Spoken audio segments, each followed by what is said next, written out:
Hello everyone, and welcome back to another Heartwell dev stream, the live stream series where I continue to develop this adorable Souls-like action RPG with platforming mechanics and branching narrative. If you enjoy watching these dev streams, be sure to subscribe to the YouTube channel and hit that bell button to stay notified. Now, of course, during the last dev stream, we actually made a lot of great progress with just mapping out some of the areas for the tutorial dungeon. So in fact, this entire first map here has all the collision now it needs. So you'll notice we have our walls all set up, we can do slopes and slidey things, and it all functions as one would expect just looking at it. So that is the case for this upper level called the Central Well. However, we have yet to fully flesh out the lower well in terms of its collision. So that'll be the main focus of tonight, is continuing to develop that.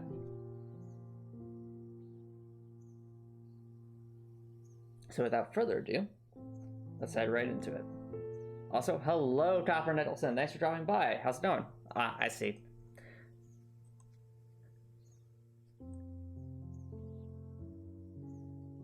I'm sorry to hear that, Copper Nicholson, but hopefully the Wi-Fi works out in the long run, hopefully.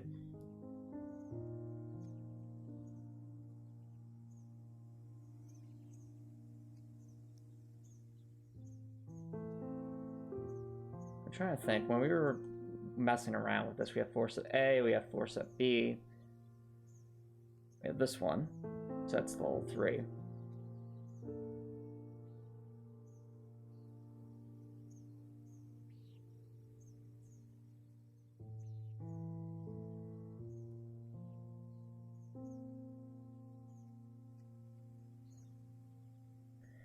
We'll have to mess around with the floor set level 0 while we're developing this.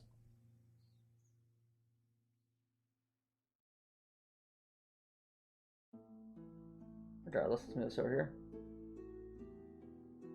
Ah, I see, Copper Nicholson. Sorry to hear you're having Wi-Fi troubles.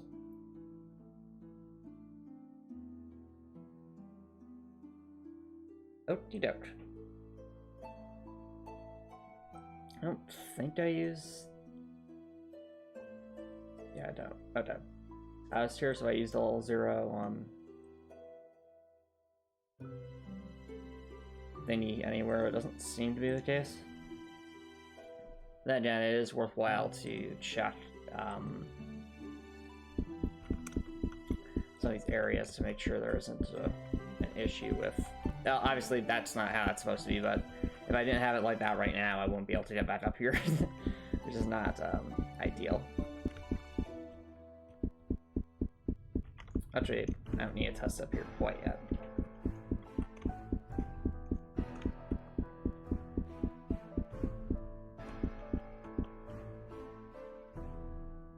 Oh, cool, Copper Nicholson. You joined Dungeons & Dragons party. Have you guys started meeting yet? So one thing I do want to test is, I remember last stream, there was a weird thing that happened when one tried jumping, like, around here. Doesn't seem to be happening, so I'm assuming it's alright. It has to do with, like, the platform setter object. Seems to all line up.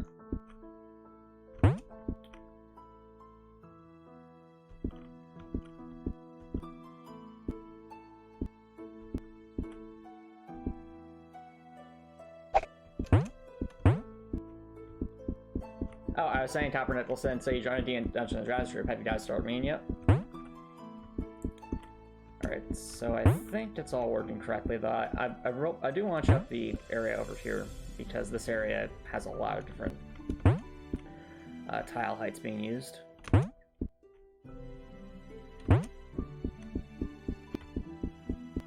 Okay. So far, so good.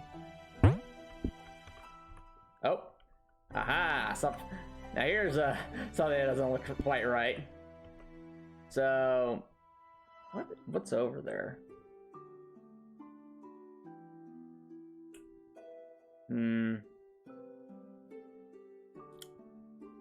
Okay. Well, that is clearly something we'll have to investigate. So we're transferring from a level 3 floor set to level 1 floor set. And the game does not seem to like that very much.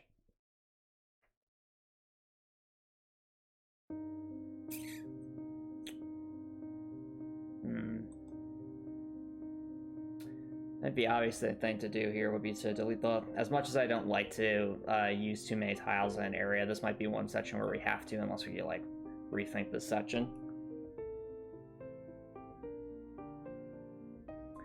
But here I think it's worth the sacrifice. So let's move this around.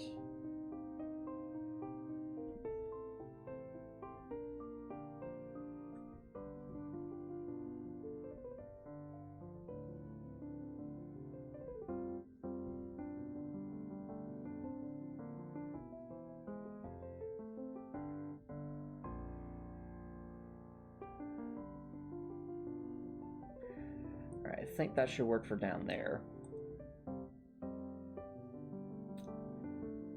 It does beg the question of what we're going to exactly do here, though. Because there are level 5, yes, there are level 5 tiles here.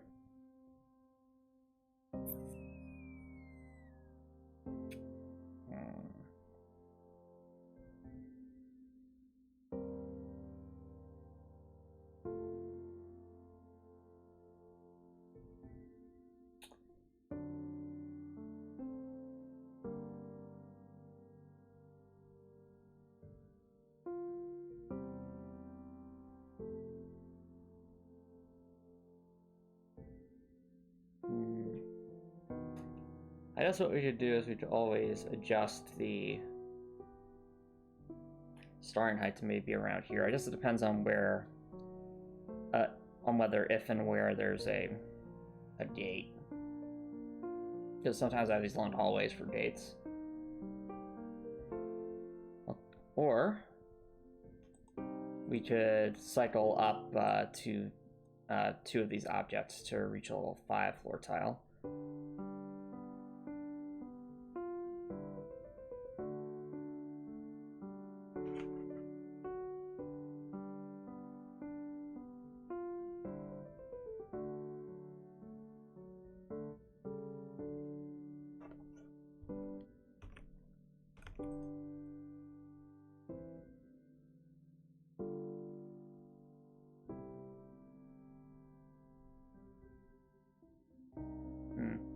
Oh, things are going well for Dr. Nicholson, just figuring out how to handle a certain section.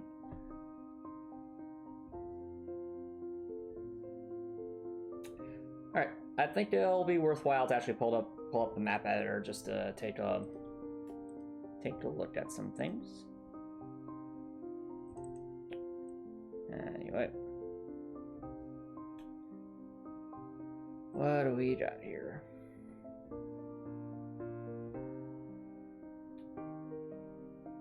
Yep, that's what I thought. So there is a door there.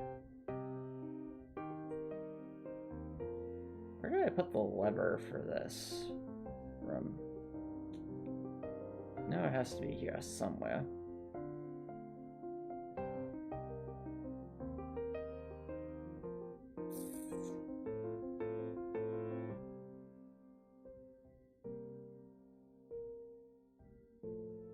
Am I just not seeing it?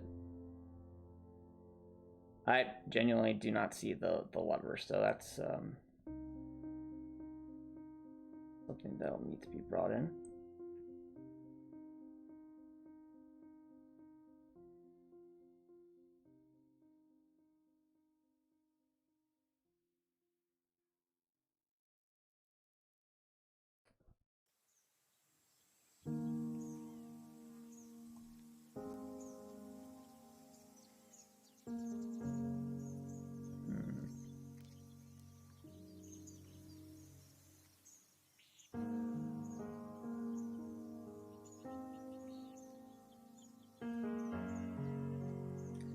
Okay, let's try making an edited layer then to see if we can't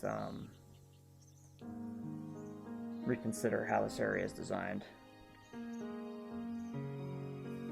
For starters, let's move this gate Smidge lower.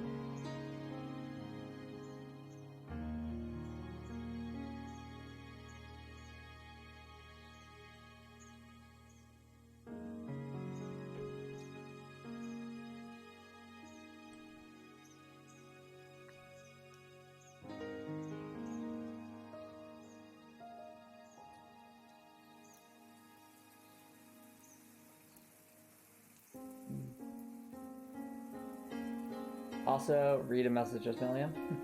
Yes, you joined a Dungeons & Dragons party. I'm playing as Jorko, the Harridan month of the bunny ears that are fluffy. Subclass is Way of the Astral Self of the first Histendo Ora.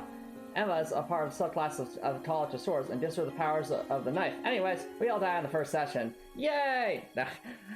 I see, Copper Nicholson, I see.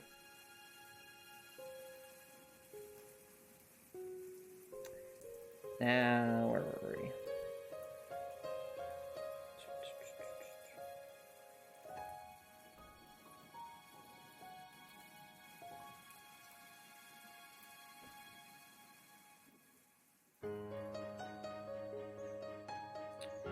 Who's over there?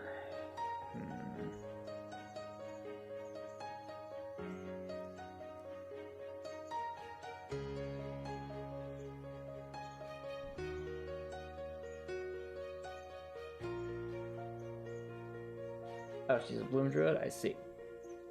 I see.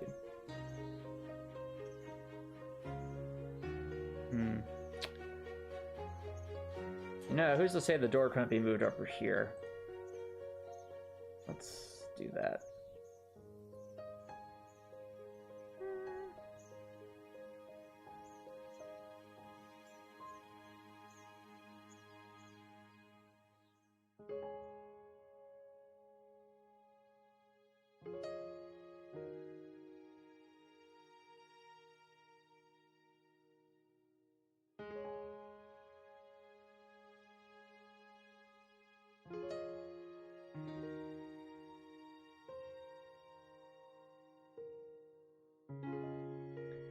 Alright, so we move the door over here, then what that does for us is we can loop back onto, I guess, the center platform here. Okay, that could work.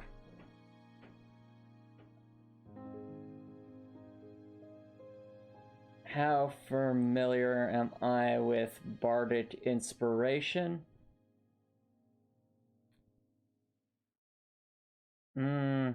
Vaguely.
Alright, let's put that there. There.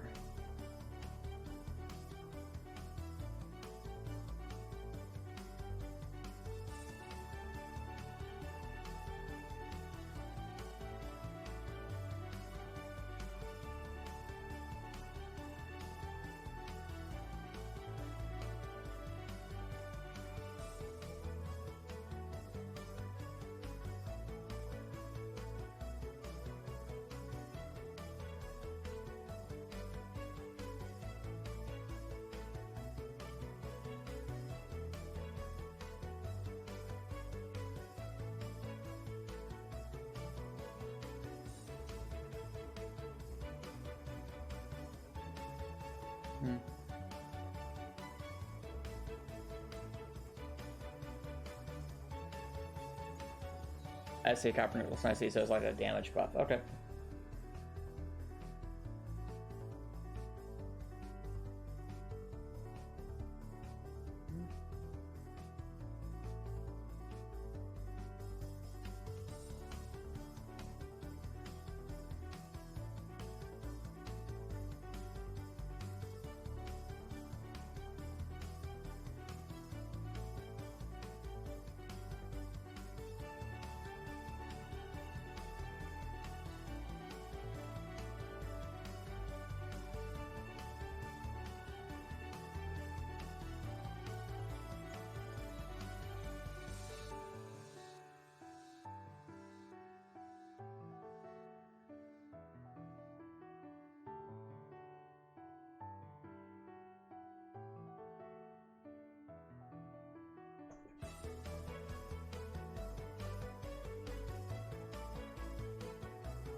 Oh, that's awesome, Top Randall. I'm glad to hear you're rhyming more.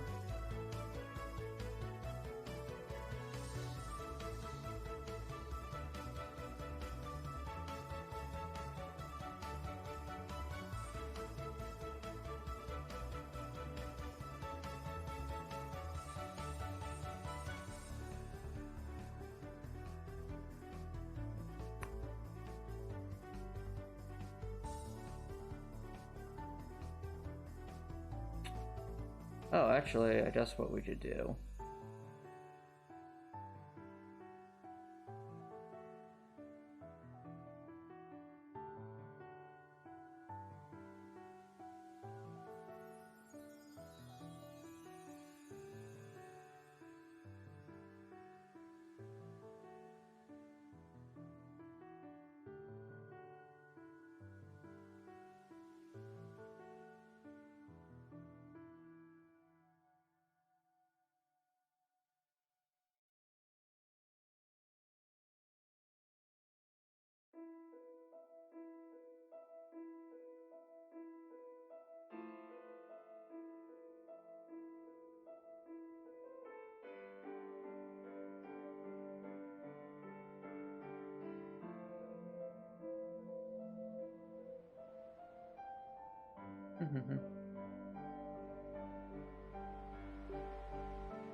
Well, what do you mean by you don't think anyone would like a copper Nicholson? How will you know unless you don't put yourself out there? You know?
I don't follow Copper Nicholson.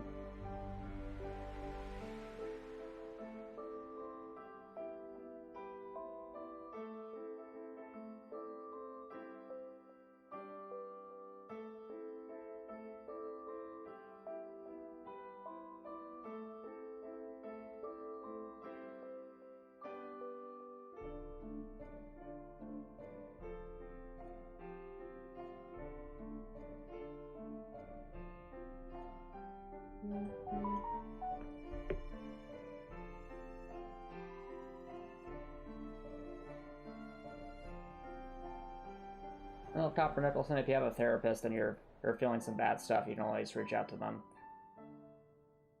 about how you're feeling.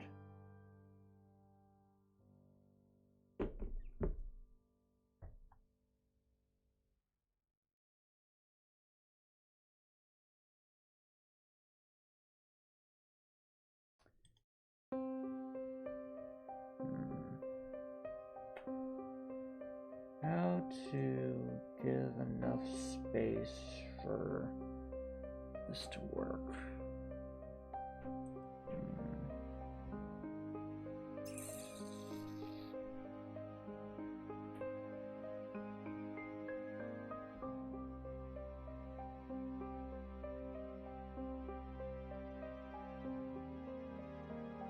Well, Copper Nicholson, if they're having trouble explaining it to me, you can always reach out to someone else you might have an easier time explaining it to. But for now, I'm going to focus on trying to rethink this section. What I was thinking is we have like a box or a shelf here the player could jump onto. That would provide the drop-down section I want to allow the player to have to walk onto this slope without being able to just peek around a corner.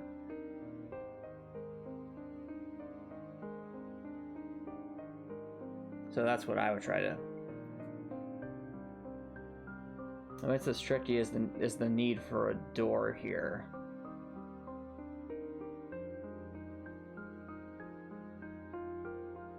Actually, if we shifted one over, would that give me enough space to do what I'm thinking of trying?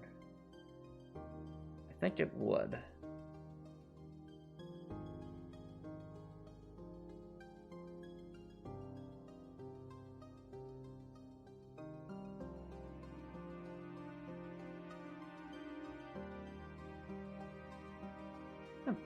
You didn't.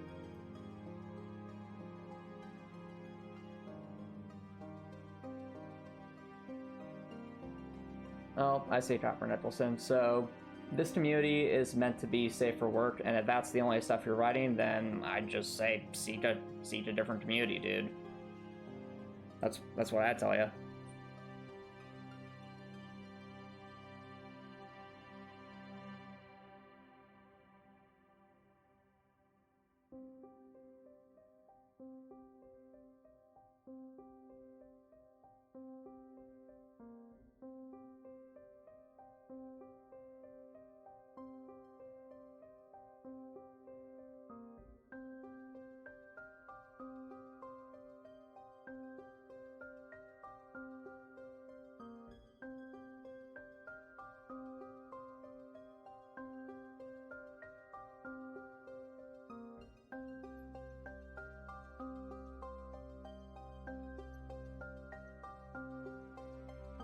Right.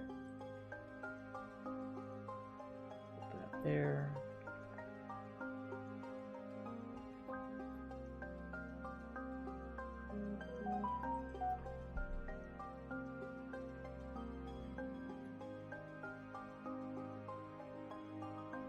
All right, Copper Nicholson. I think you should change the subject, dude. This conversation has more than worn out its welcome, in my opinion.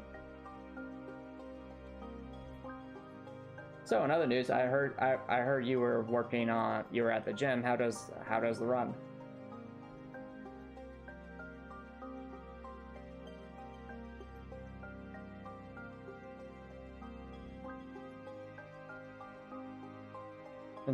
Honestly, the weather around here at least has been quite nice the past couple of days, so it's been a great time to get out there, you know, go for a nice jog and things like that. Oh, Do they have a water fountain there, Copper Nicholson?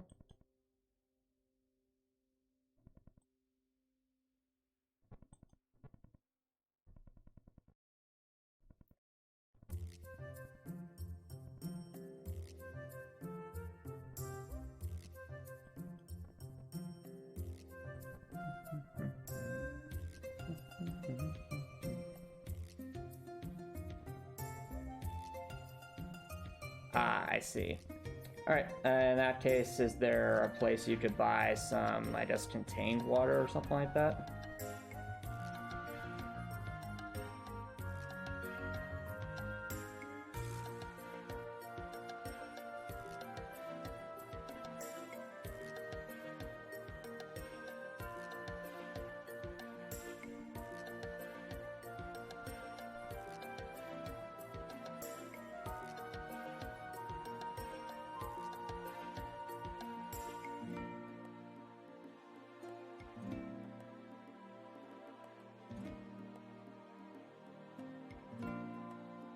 Alright, then what's the conclusion you can draw from this, Copper Nicholson? Maybe bring a second water bottle next time you go to the gym? Just a thought. Because the water's contaminated, and you still want to spend more time at the gym, but you need more water. I think the logical conclusion is bring more water.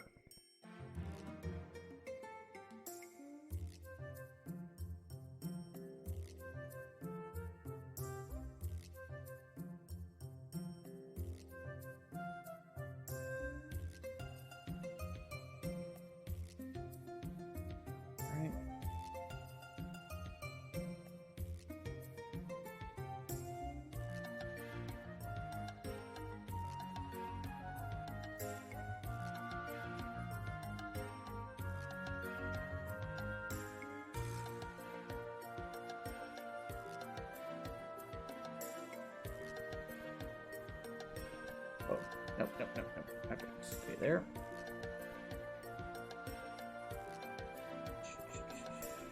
Yo, Eagle, how you been, buddy? What's new? Right now, we are editing a section of the map to make it a bit more resource efficient.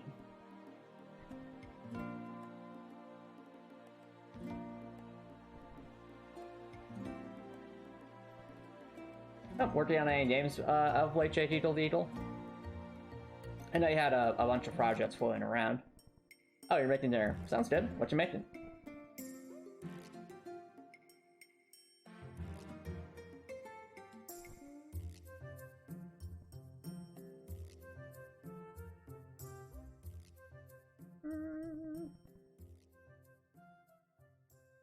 Spaghetti? Ooh, nice. So, like traditional spaghetti with like tomato sauce, or you have something else in mind? Sounds delicious, though.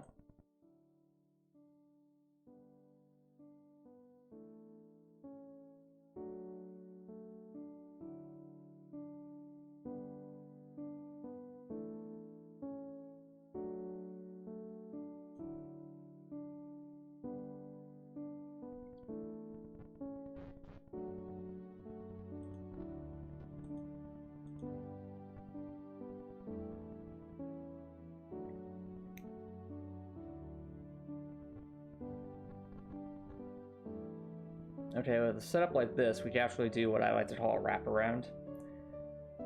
So, all a wraparound means is that I kind of wrap around a section and then drop the player back down into a particular area. So, wrap this up real quick to try and demonstrate what I'm talking about.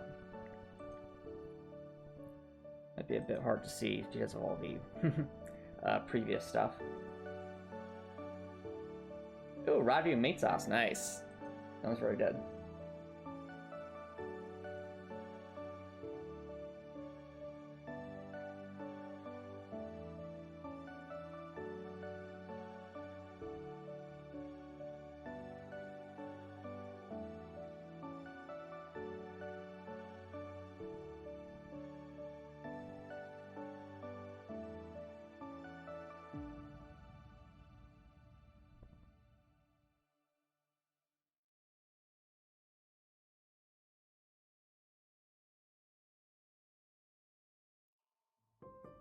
Oh.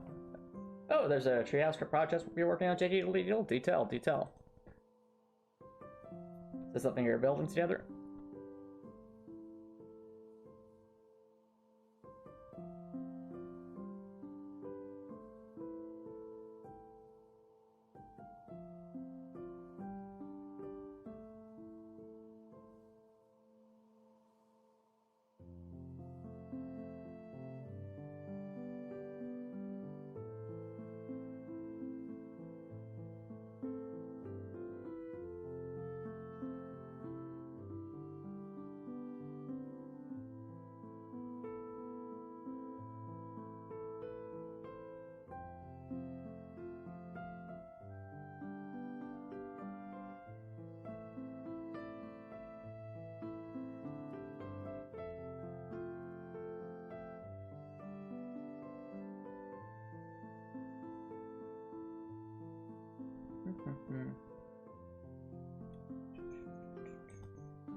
Yo, Drekor, thanks for dropping by. How's it going, dude?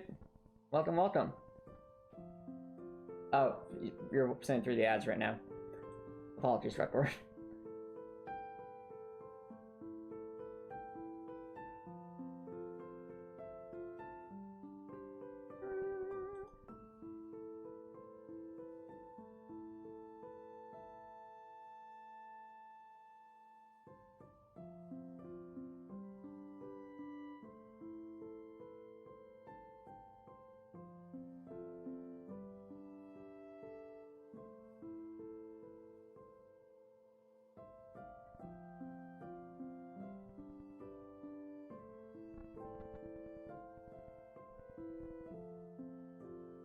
Hey, Drekor, welcome.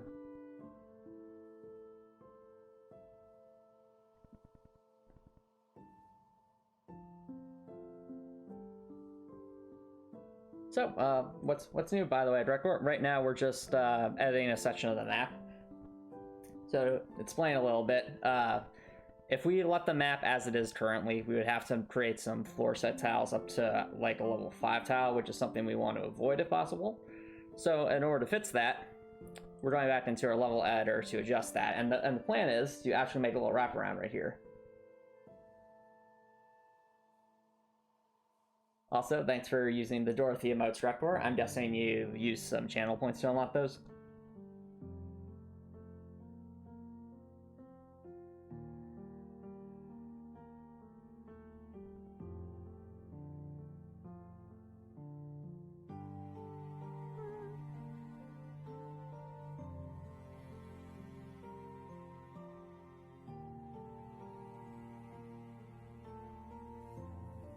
Also, actually trying to solve some Sudoku puzzles after work. Sounds good, Drekor. Sounds good.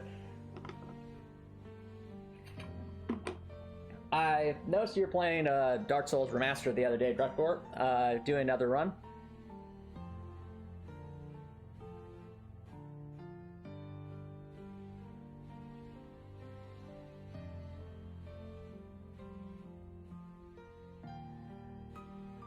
One, two.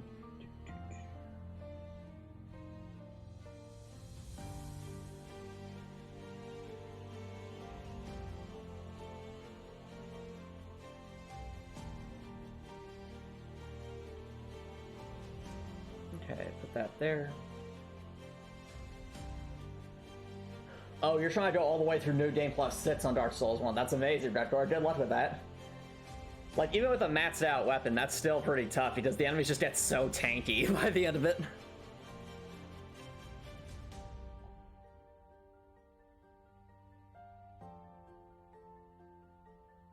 Oh yeah, that's very true, Drekor. You want... I mean, obviously the #1 way to become a better writer is just to write, but it's important to also read as well, especially stuff you're not used to, because that can help you get, you know, really widen your repertoire as a writer.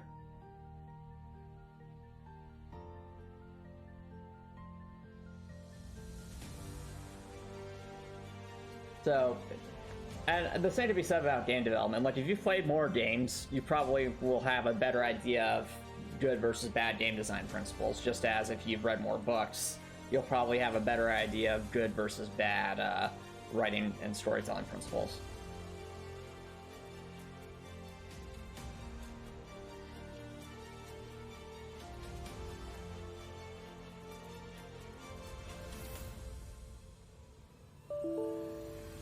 So for me, what I like to do is develop, you know, write lots of lore for Heartwell. It's a ton of fun, and it also helps out with, helps me become a better writer because I have to do so much writing for this game. Let's see what else. Being a dungeon master has helped me become a better writer, I'd certainly say. Things like that.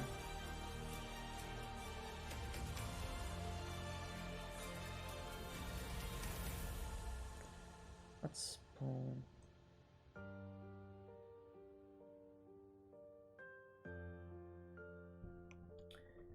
Right. Copy that, paste it here.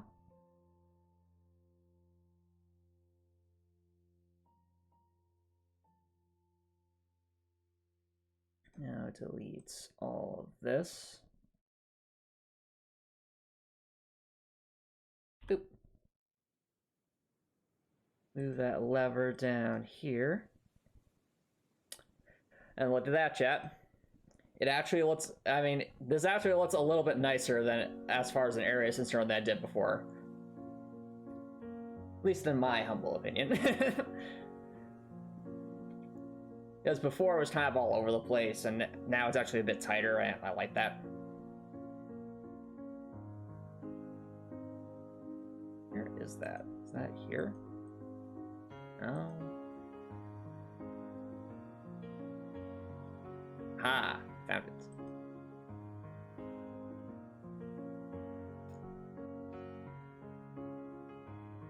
Let's move that over there. This over here. This over here. And this over here. There we go. Stairs up to there. We'll drop down right into the snacks, or the cabrattles here. So that'll be a more intriguing section, I think.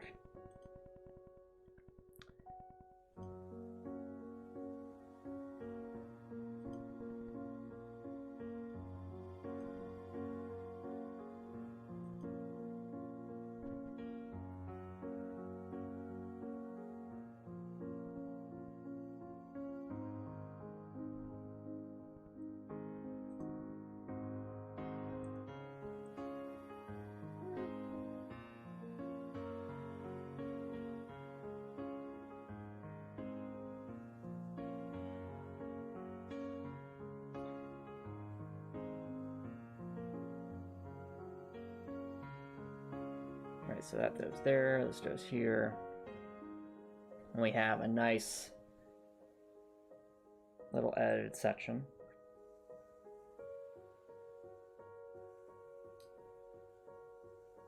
I wonder if I can transfer this directly over from tiled into the editor. I'm gonna guess probably not, but we can at least try. So what happens? Of course not. Okay. I'll have to pull that into pixel art.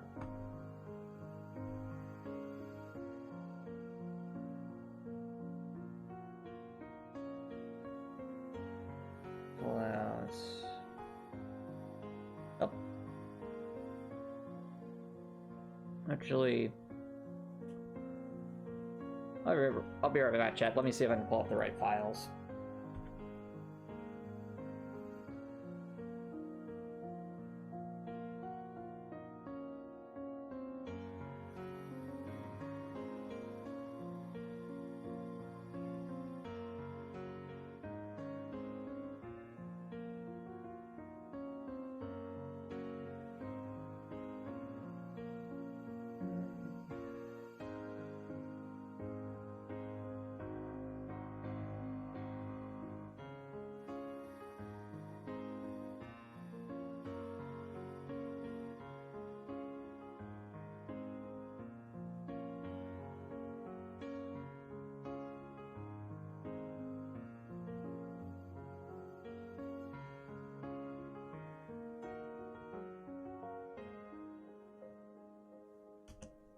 Alright, yep.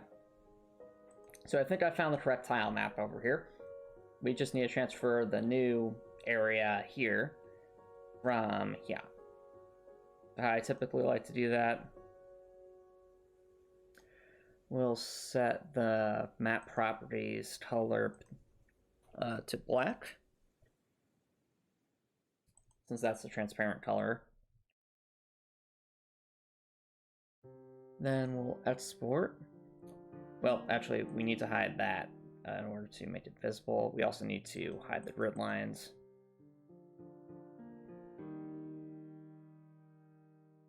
Then we export as an image. We'll call this, well, 1-2v2, which means I'll actually have to close this out for a second.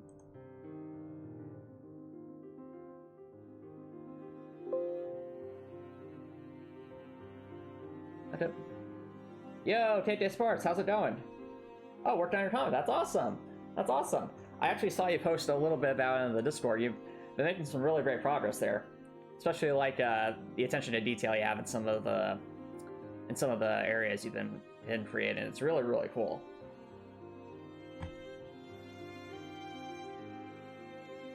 Also, for those who are watching on stream and are unaware, KK Sparks is the amazing artist who happens to have created all the Dorothy emotes that we know and love on our Twitch channel. Like, for example, the Dorothy heart emote that Rector just used. That was created by none other than KK Sparks, and I think she did an excellent job on all the emotes. Yep, indeed. Dorothy's amazing.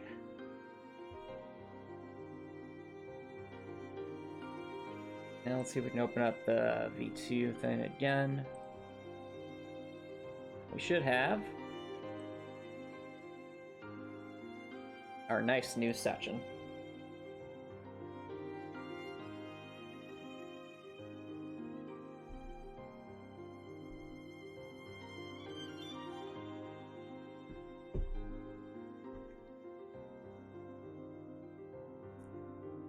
Now all we have to do is copy this over. As a side note, I should probably keep tiled and the...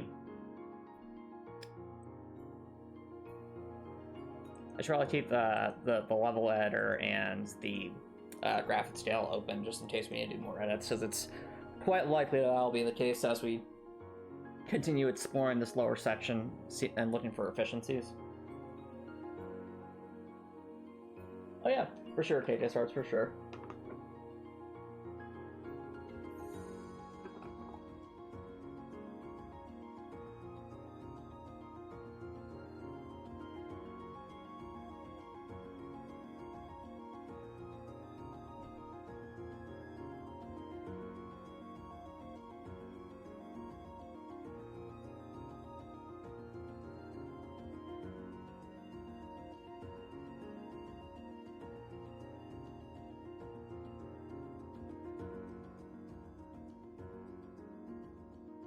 Alright, so I need...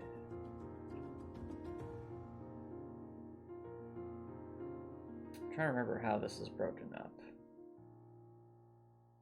We break this up into 512 by 512 sections.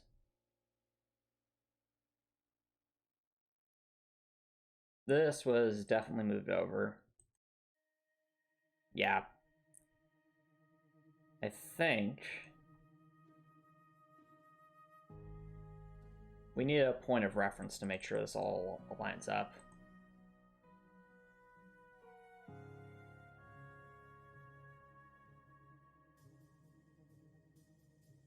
Whoa.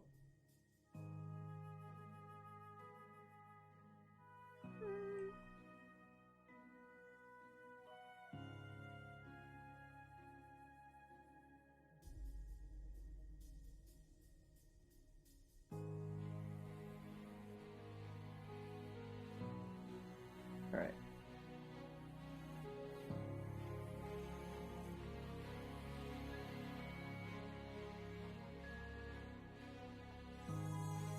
Okay, so in order to line this up, we need this corner here to be at an edge, and that top there to be at an edge. So move that over to the right and everything else up a bit, I think. So grab everything.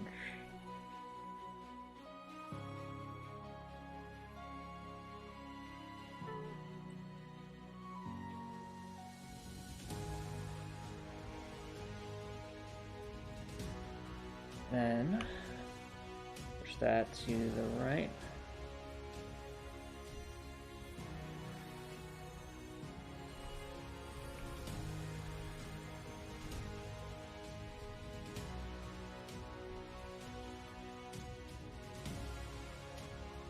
This up.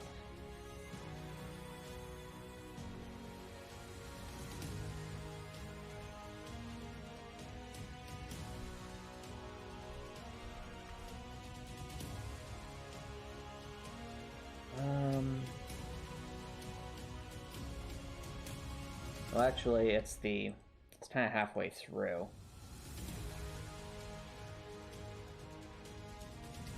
I don't quite know where that point is.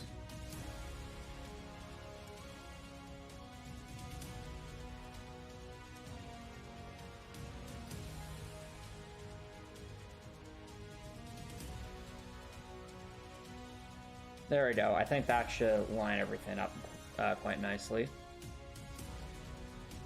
And we'll know pretty quickly whether or not it's lined up.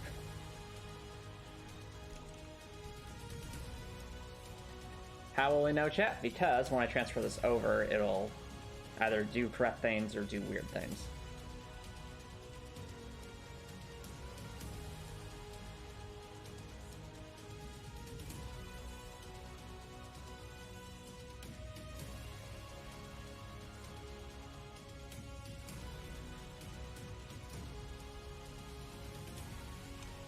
If I delete that.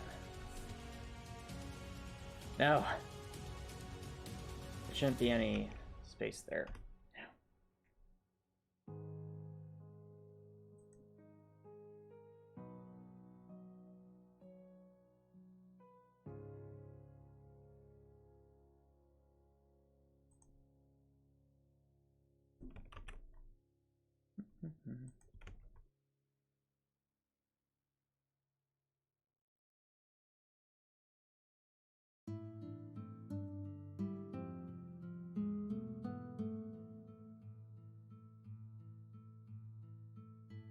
Okay.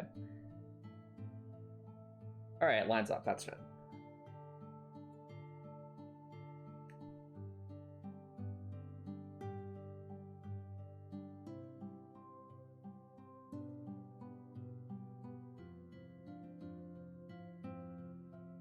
Same thing same deal with this lower section. We need to copy that over.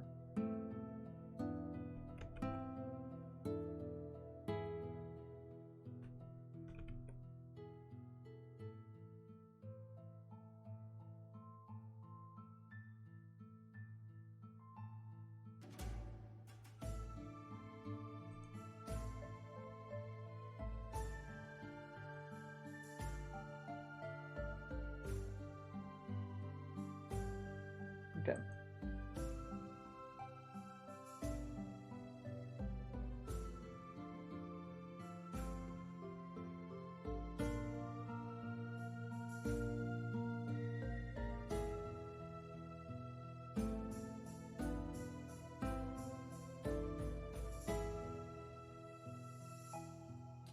Move some things around.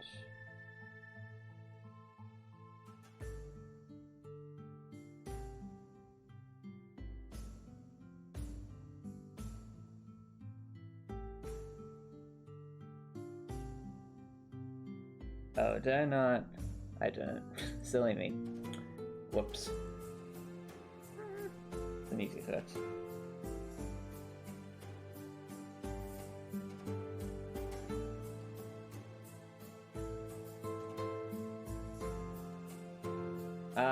Are you sure about Copper Nicholson? Because there really isn't anything to go off of yet. In terms of what I've presented publicly, obviously there's a lot of lore I've written that will be available in the demo. There's currently not a channel for Heartwell fanfiction Copper Nettleson. I will mention, as with anything else in this community, it must be kept PG-13.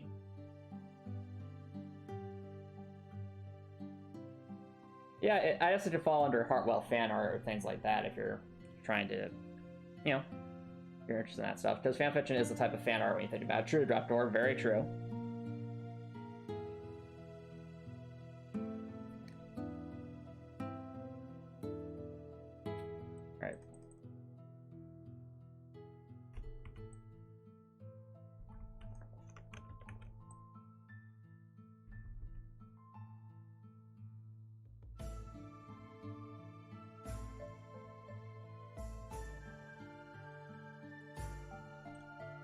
Well, might be in your best interest, Copper Nicholson, to at least wait until the demo's out, because that would give you, you know, a better idea of just who Dorothy is as a character and what kind of the world's about.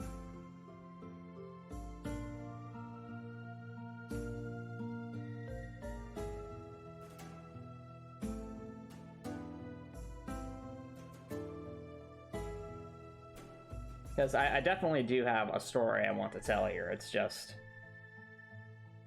prefer to keep it secret for y'all, or a relative secret for y'all until the demo's out, so that way you guys can all experience it relatively fresh.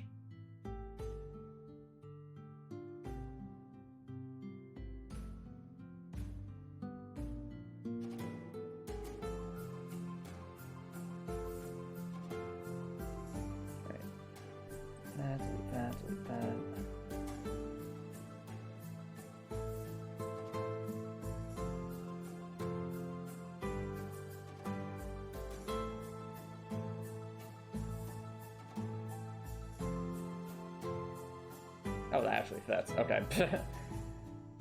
That works.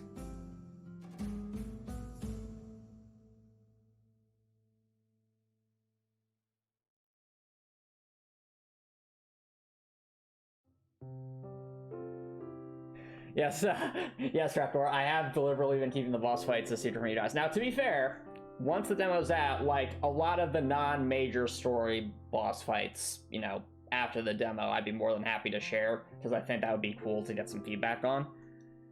But like story major boss battles after, you know, that would occur after the demo, I obviously keep under wraps until the full game's released.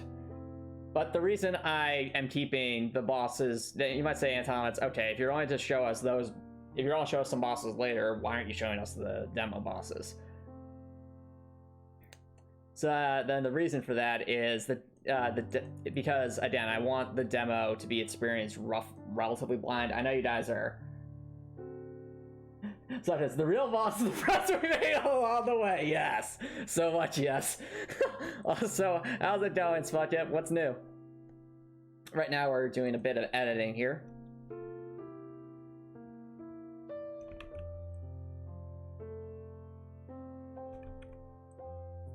But yeah, I think, at least for now, I want to keep the tutorial bosses as a secret. No bosses, only snacks! Alright, I will at least confirm KK Smarts. There will be more than... I mean, obviously in the demo, snacks are the main enemies, but obviously in the full game, there's going to be a lot more than snacks. Guys, I mean, if it was only snacks, that'd be pretty boring, in my opinion. But the Snets are like the, you know, the super basic, simple enemy of Heartwell. Just, I think, actually it was Copper Nettleson who said it best when Copper Nettleson basically said the Snets are basically the Goombas of Heartwell, which I guess is a pretty fair way to look at it. Or, I guess, more akin to the Hollows of Dark Souls 1. You know, they're kind of everywhere, but they aren't particularly challenging. What if she's just next? No. No.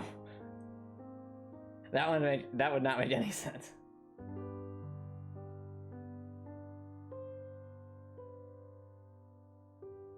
Dorothy's just a bunch of snets in a trench coat? No!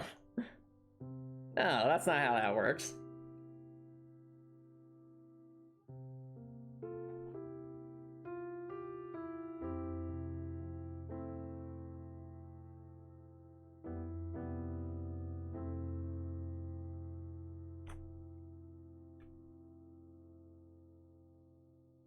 Where are my...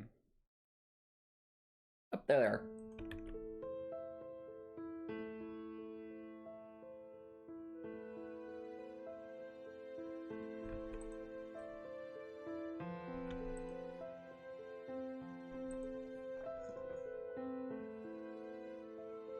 Sputtif saying he needs to farm points to teach summoning to Jubilees. He going as for as long as he can. I see. Fair enough, Sputtif. Oh, hey, that's all more power to you. I know you enjoyed having Jubilee on the stream during the most recent Trails of Cold Steel 2 stream. That was a bit of fun because Report, you wish you enjoyed any tile sets as much as I do because you hate having to stop doing what you're doing to make tiles. Really? Okay, that's actually... I'd love to have a conversation with you about that, Report, because to me, tile set making is a lot of the fun of the game because I love level design. I would say my favorite parts of game design are... Number one would be hands down boss battle design. Like, I'm really into designing really engaging boss battles. The second thing I enjoy the most would probably be the basically the narrative creation of game designs. But a very close third is level design. So, I mean, if Heartwell's beautifully convoluted and circular level design isn't evidence enough of that, you know, with all the Metroidvania stuff going on here, I really enjoy level design. And I think that I can tie that back to when I was younger playing games like Sonic 3 and Knuckles, which had really tight level design.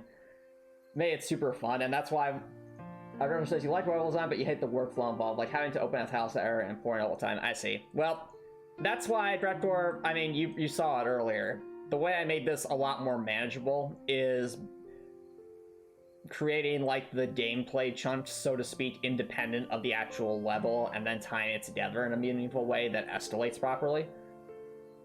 So, I'm sure you probably remember the dev streams, Dreadcore, where I was just making seemingly a bunch of miscellaneous unconnected rooms filled with different amounts of snacks and different combinations of scenarios. That's, I think, an important part of level design, at least in a game like this. And that to making a much larger level a lot more manageable. If you think of the level as like, if you think of the whole level as like a paragraph and sections of the level are like sentences, what's inside those sentences is what you should focus on first, and then build up and connect them together in a meaningful way.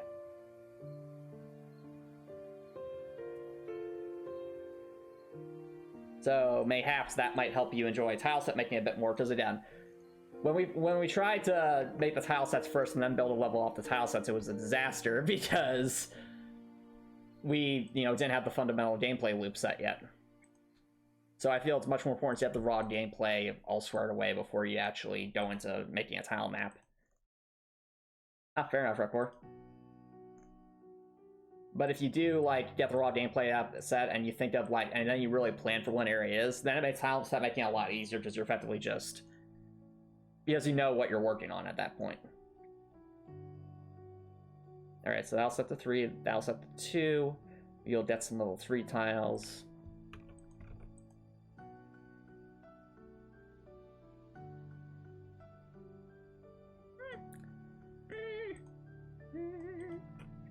Duplicate those.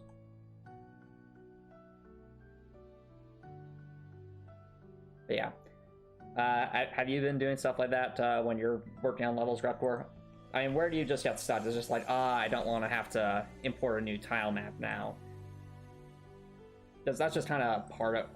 That's part of the... Antomicx cute noise is violation. I mean, it's an option. Grepcore saying the tile map's the one thing you have an issue with. Are you using like a tile map editor of some kind, or what's the circumstance there, Grepcore?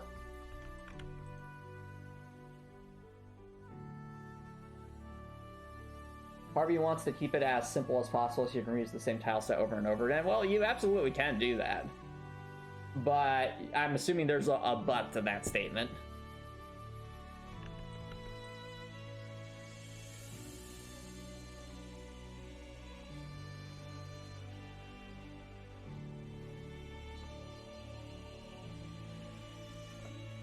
You've been using the worst possible program, to be honest.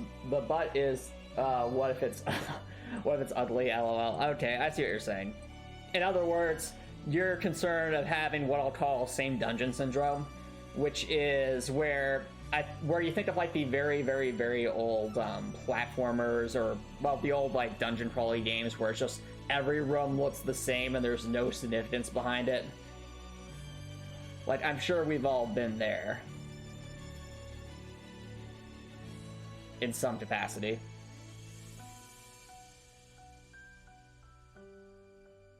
I'm also realizing this doesn't quite line up. Oh, yeah. Probably should have shifted that down just a smidge.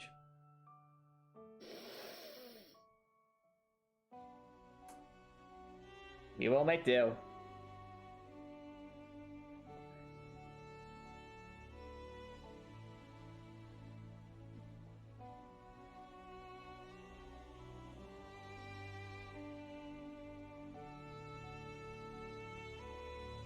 So, the way to avoid that record is to... It honestly comes back to writing, I think. So, think about when you're designing a level, think about the level as a setting in a story. Where is it located relative to other places? Why does it exist? What do people or monsters or things in that setting do there? Why? Things like that. So, use Heartwell's dungeon design as an example. You all see that none of these rooms are arbitrary. They aren't just like random rooms. They have a purpose behind them. Well, it doesn't just step this way. It doesn't like, oh, I decided I wanted to make this room a storage room and this room a farm. That's not how it happened. What I did was I basically wrote a bunch of notes for myself about what this setting is. Like, okay, this dungeon, this well, what is it? Why does it exist? And answering questions like that. And once I had done that, then I could start to write more information about the different rooms. Not necessarily getting to the point of how they're interconnected quite yet, but still being able to answer questions like, okay, well, because of what this place is, they would need a farm, and they would need a kitchen, and so on and so forth. And in these rooms are certain things, because X, Y, Z. Once you start doing that, then as you're actually building your level, you can look at your raw tile maps and think, okay, I know I have this setting, let's meld them together. Take a source with you. When you're designing a background, you need to remember what the setting is, though you decide that that's time you should start making planar plans. So that's very true, KJ Sports. Floor plans can help a lot with coming up with the setting. Like, I even did it for Heartwell to some extent, though not from the sake of saying, oh, well, this is the kitchen, this is the mess hall, this is an underground area, and so on and so forth. I did it more so to connect the different encounters or the different sections of enemy types in a meaningful way, but you can totally do it in the same way as just mapping out like a house or mapping out as you would map out a city. I mean, in fact, you can even look at literal, just real life maps to get an idea of how to lay things out. But the idea is, the premise is all the same. Make a useful info map, if you will, of different areas. Go into detail about what those areas are, why they exist, so on and so forth. It's all part of world building. And once you do that, then it becomes quite a bit easier to make your settings feel more meaningful, and so you don't have same dungeon syndrome.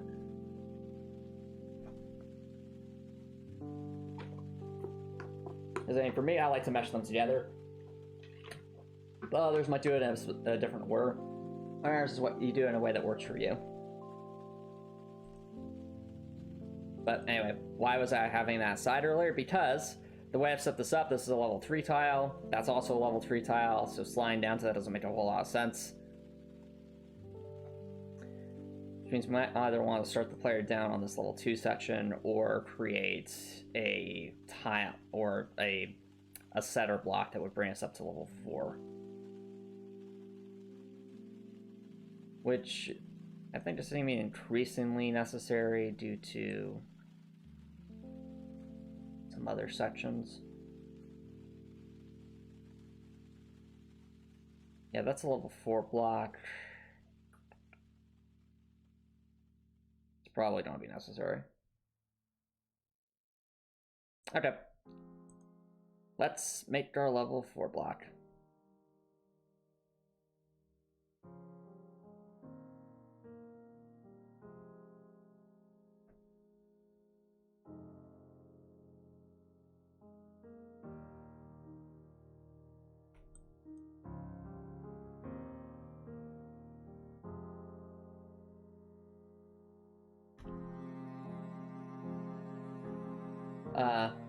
Alright, don't do your launcher drone be that soon. Fair enough, Dick Sports. Spot Tip says, also, they're going to announce the English voice cast for Trails for Reverie tomorrow. I'm excited for that. Awesome. Can I ask the dumb question, Spot Tip? Hasn't Trails for Reverie already existed for at least a few years? Or is it a situation where, yes, it's existed for a little bit, it just hasn't been localized in English yet? Much like Trails to Azure.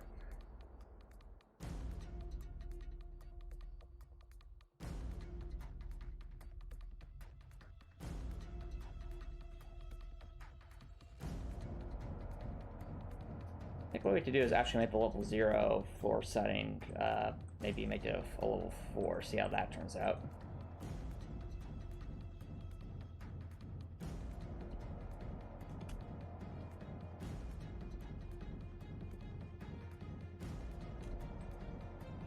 It came out in Japan in 2020, but it's just now officially getting localized in English. There have been fan translations, I see. Okay, fair enough.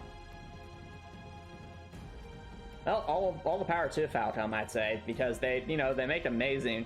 I mean, I love Trails of Cold Steel 1. I'm really loving Trails of Cold Steel 2. So I'm glad they're willing to localize some more of their games, so that we can get to play them and enjoy them. Honestly, Copper Nicholson, I know you were asking about becoming a better writer. If you want a masterclass in world building, just play some of Neon Falcom's Trails games. Like, they take world, and like, don't just skim through the dialogue, actually read it, actually read like all the NPC dialogue, take notes. I've been consistently astounded with the attention to detail in the world building and lore writing for Trails of Cold Steel 1 and Trails of Cold Steel 2.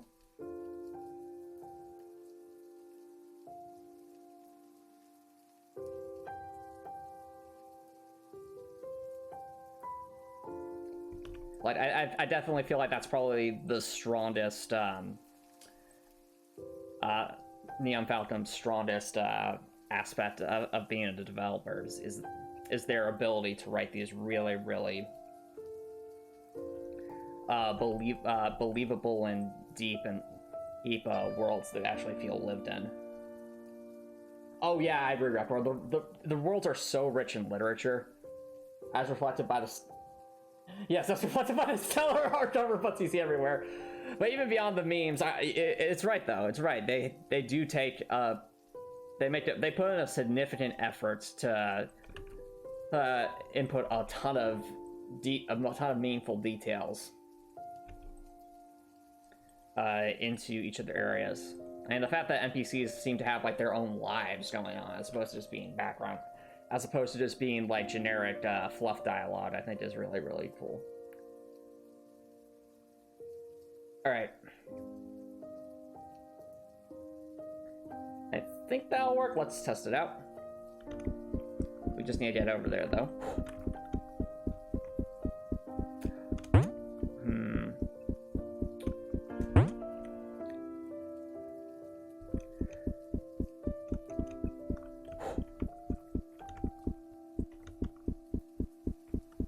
Alright.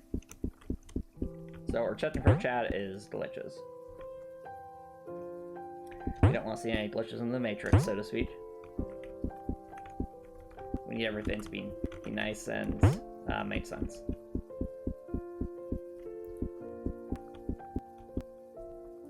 Oh, so that's still causing the... I thought I fixed that. It's probably a priority situation with where those sections are lined up. Anyway, let's take a look. Alright, still that 2 and 3 section, I think, that's having some trouble. I think that was a code issue.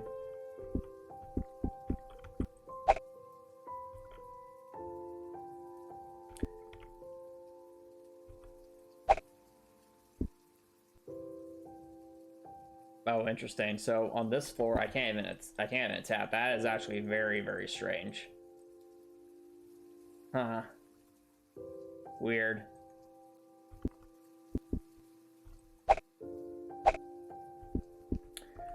Alright.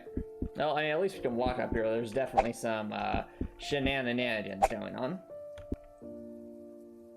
which we will have to investigate. Should probably also put a level 4. Oh dear. Well, that is definitely a legend. I think I know why. We're trying to use a level 4 slope on a level 4 tile, which makes no sense. That's a level 4 slope, right?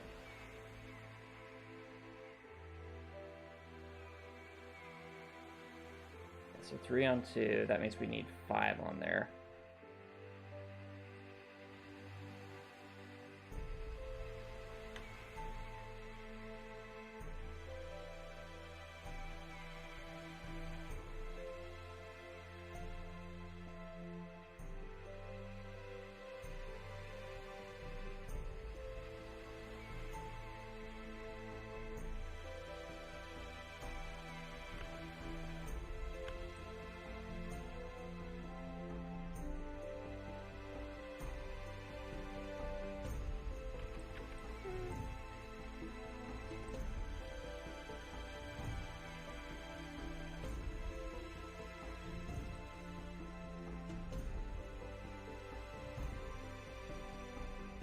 Okay, let's take a look at the code.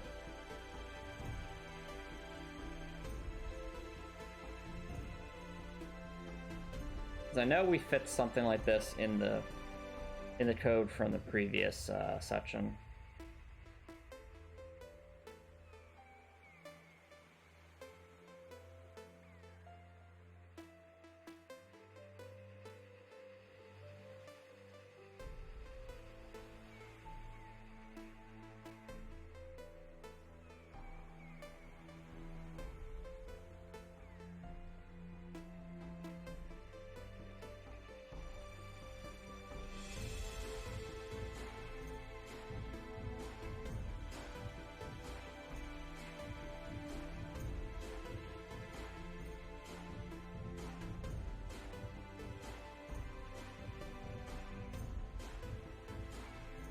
Alright, so I think the way it works is the lowest level has to have code saying not to overlap like that.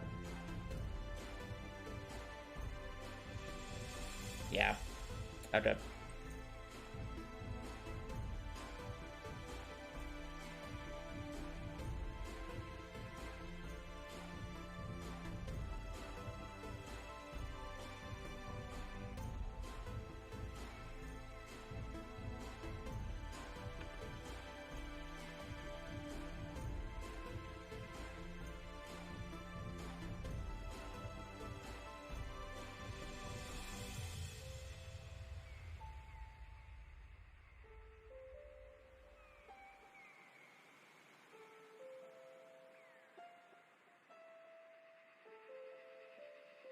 Alright.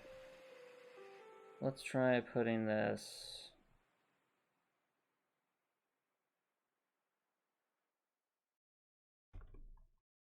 here, here, yeah.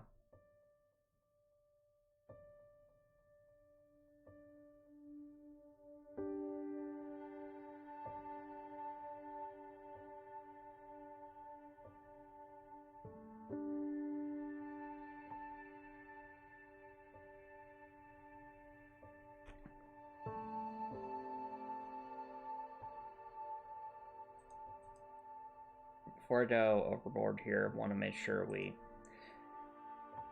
have a test set up for this just readily available.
they're invisible.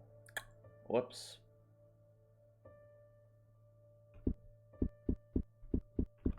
Don't remember where I put them.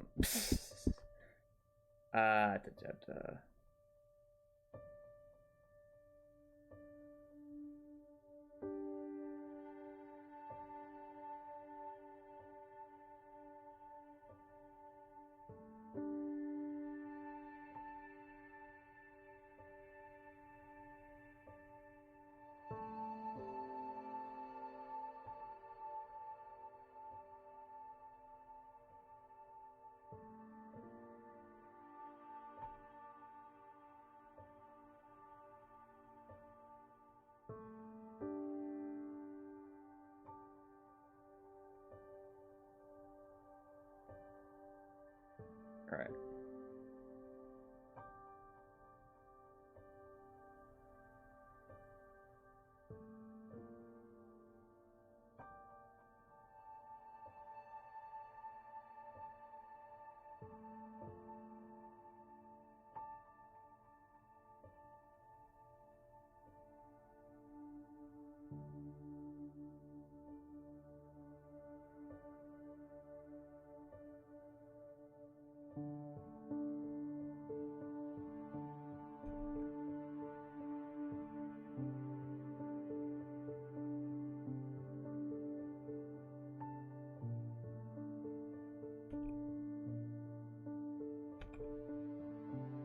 Try that briefly.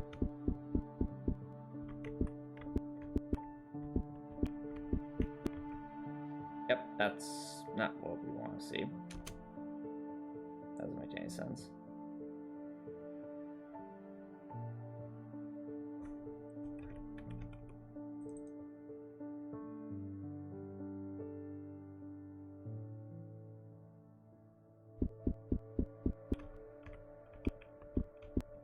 Oh, that seemed... Oh, I spoke too soon. I thought we had it.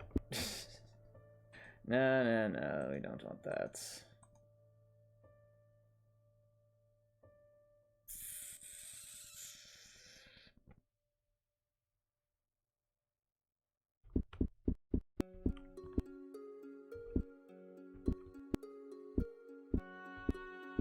Okay, well, at least this top section seems to work well. Let's do a hoppy hop test.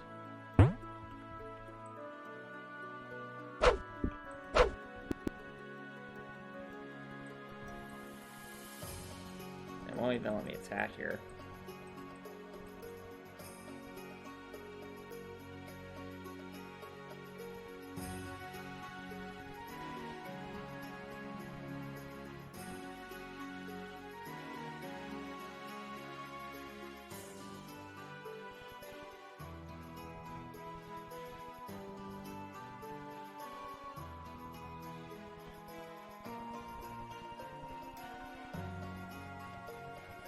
Oh, it's also probably because of this line.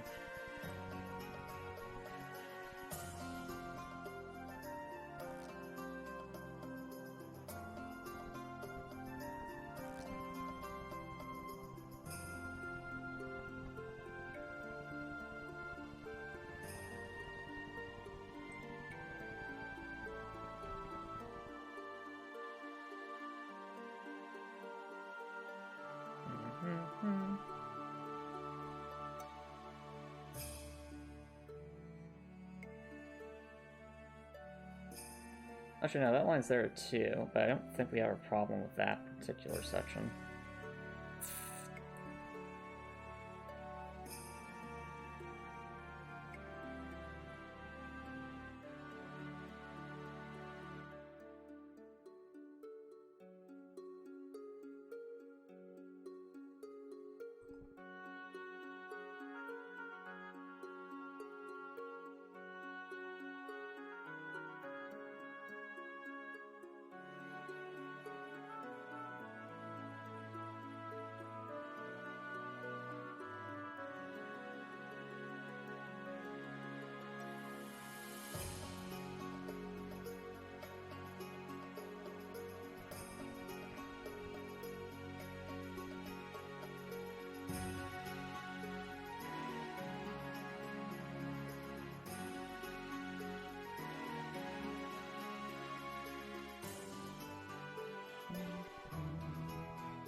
weird, so any weird things? Nope. Loving that.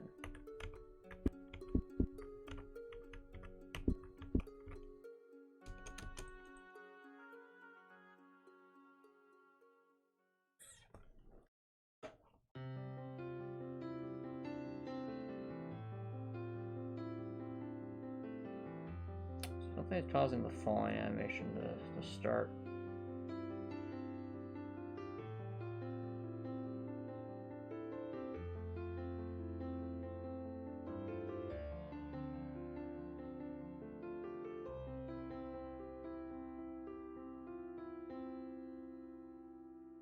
Let's look at the order here, because that's another player area where this might be occurring.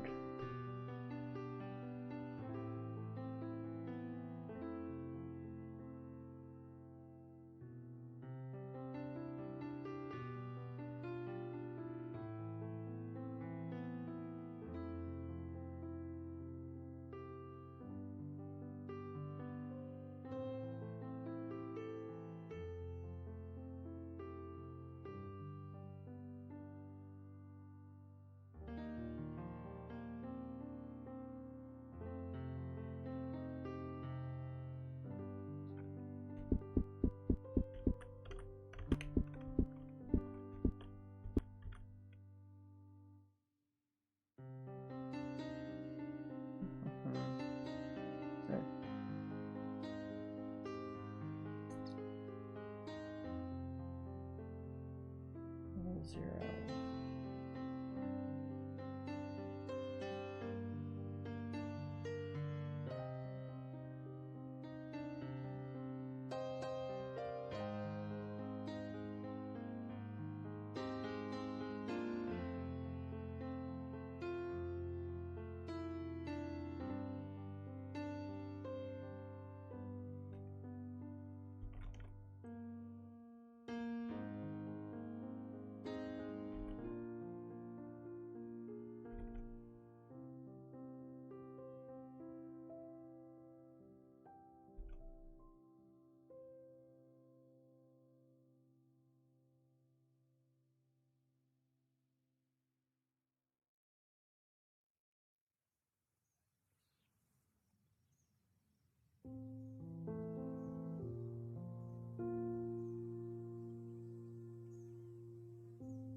That's it? No, I saw the little fall.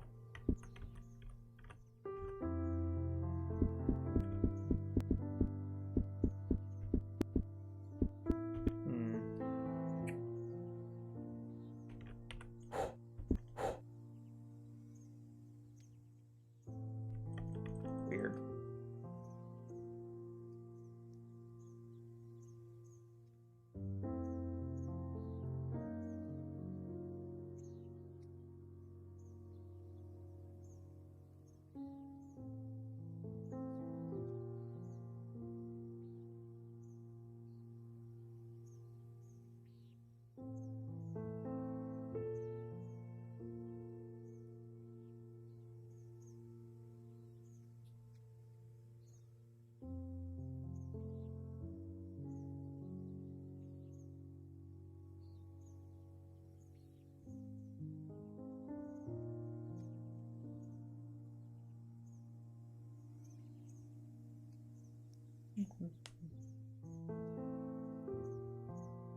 Directional movements.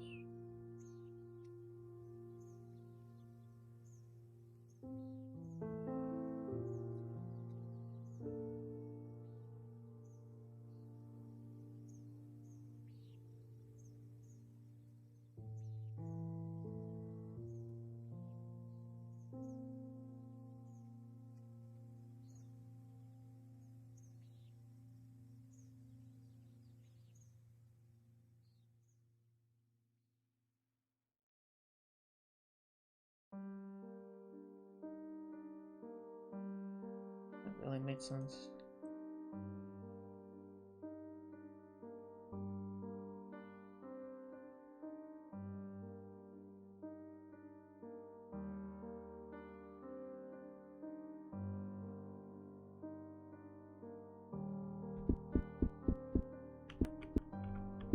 Oh, did that fix it? I think that fixed it. Never mind, it didn't fix it. Dear.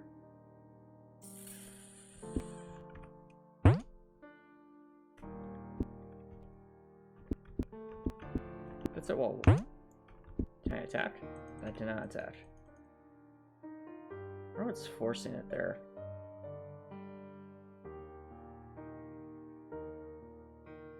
Mayhaps this line?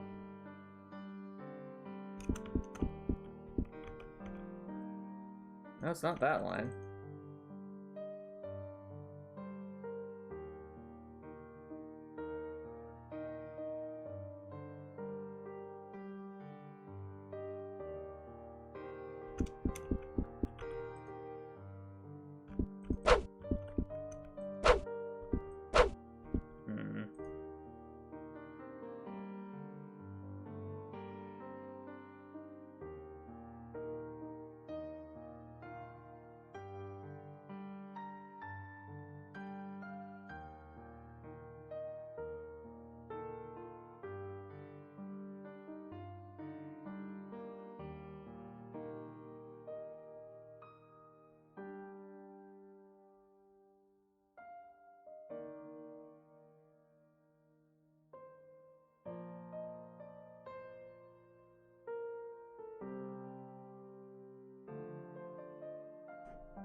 Nope.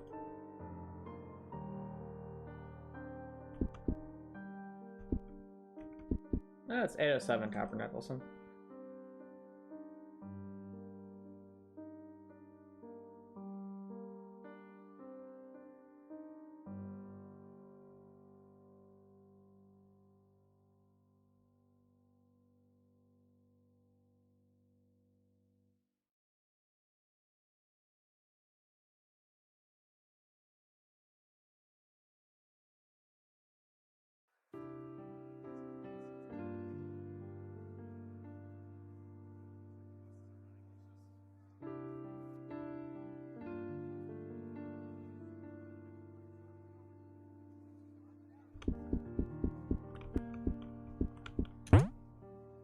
Why? No.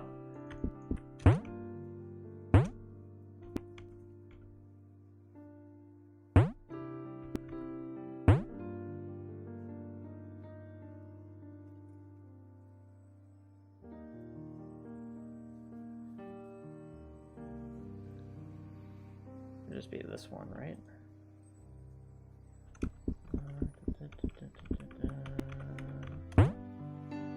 Aha! Think. Well, it's almost fixed. I still can't figure out why I can't attack on this particular tile. Can I attack on the level 1 tiles? I can. Okay, so something. It's like we have some shenanigans. I feel like I'm on the right track, though.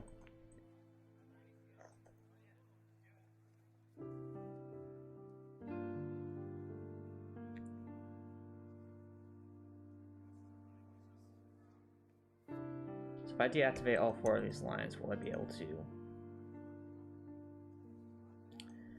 attack on that tile? Yes. Okay, so it's one of these. It's one of these.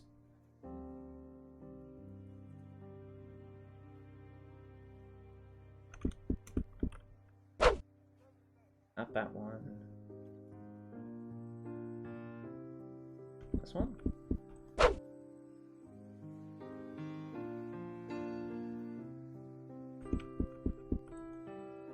Nope. I think we found our culprit, but just to make sure.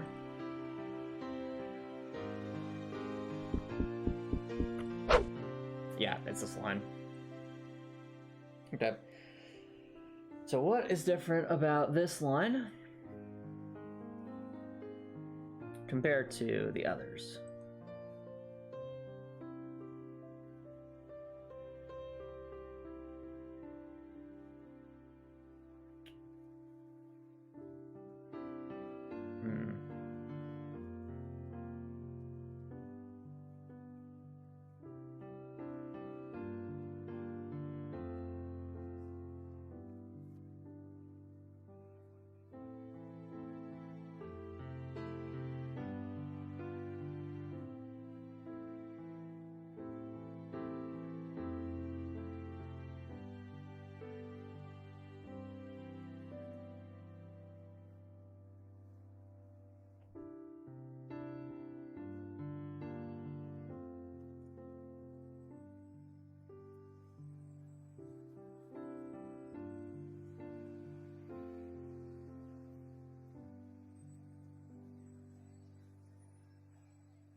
Not that. Is it just this stuff?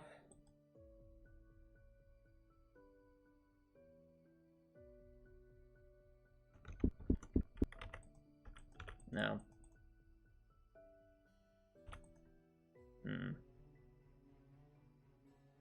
Now what's going on this line I'm not seeing? Is there an order problem?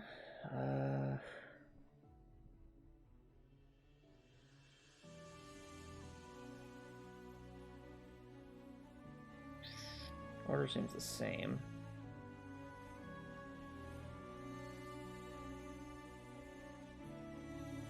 Okay, let's try deactivating other things. See if that causes any. Nope.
so it's just that line. I feel like that line served a purpose because it's preventing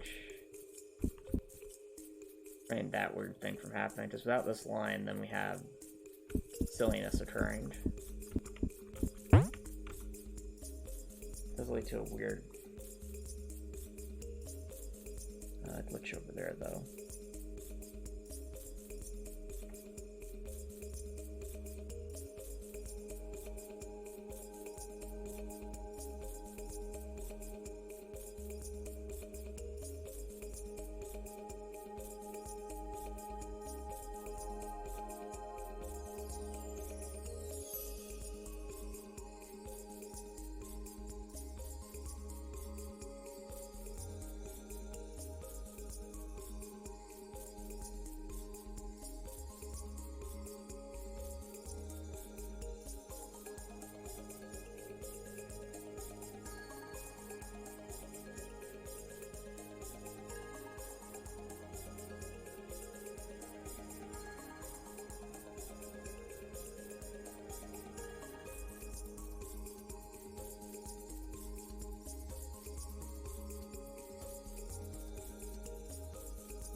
Bye.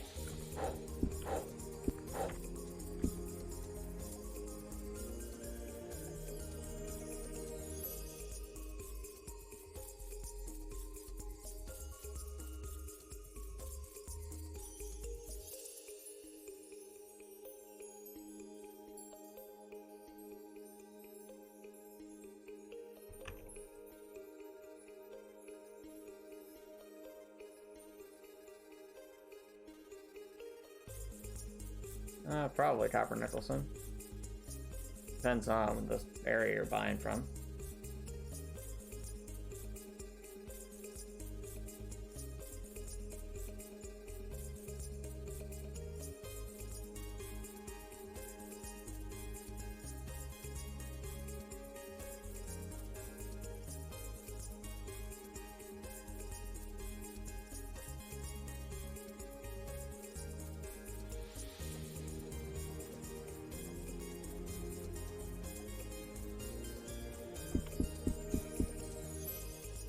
What? What is so unique about this tile?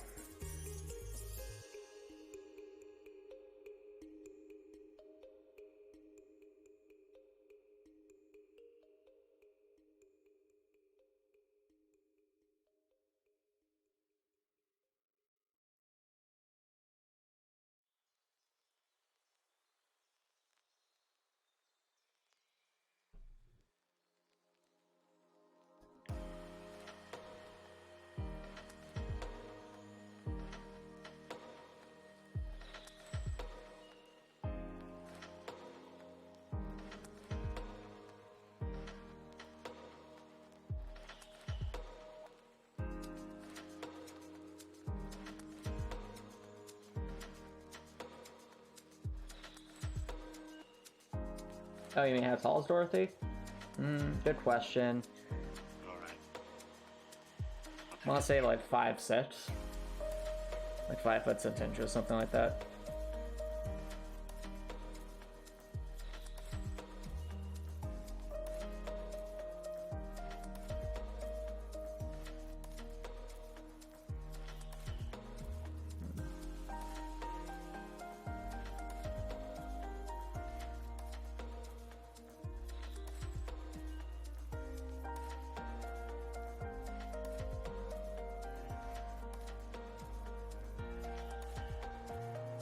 Remember all the happy times we had?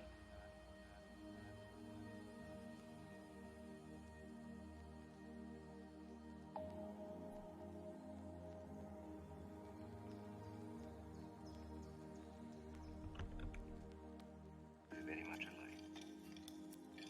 That's all that. Aha! I found the problem. I found it.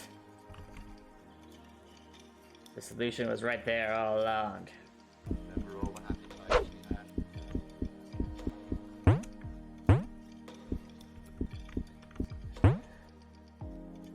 Sorry that I went silent there for a while, chat. I was trying to figure out a bug, and I think I finally fixed it.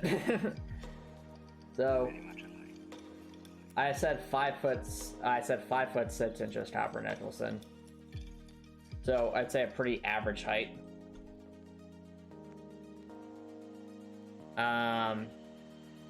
I'd say she's right in the middle of what would be considered a healthy weight at a height of 5'6". So you can look up what that is.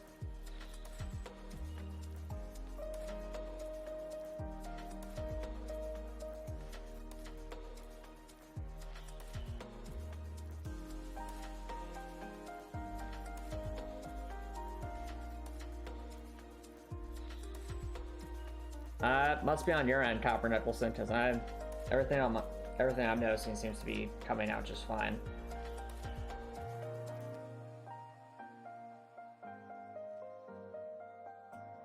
Alright, this is probably actually a decent spot to take a quick break, chat, so don't go anywhere, guys. I will be right back.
Alright, chat, welcome back, everybody.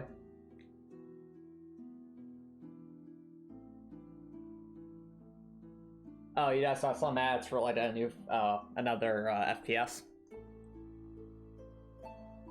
Yeah, fair enough. It's not for everybody.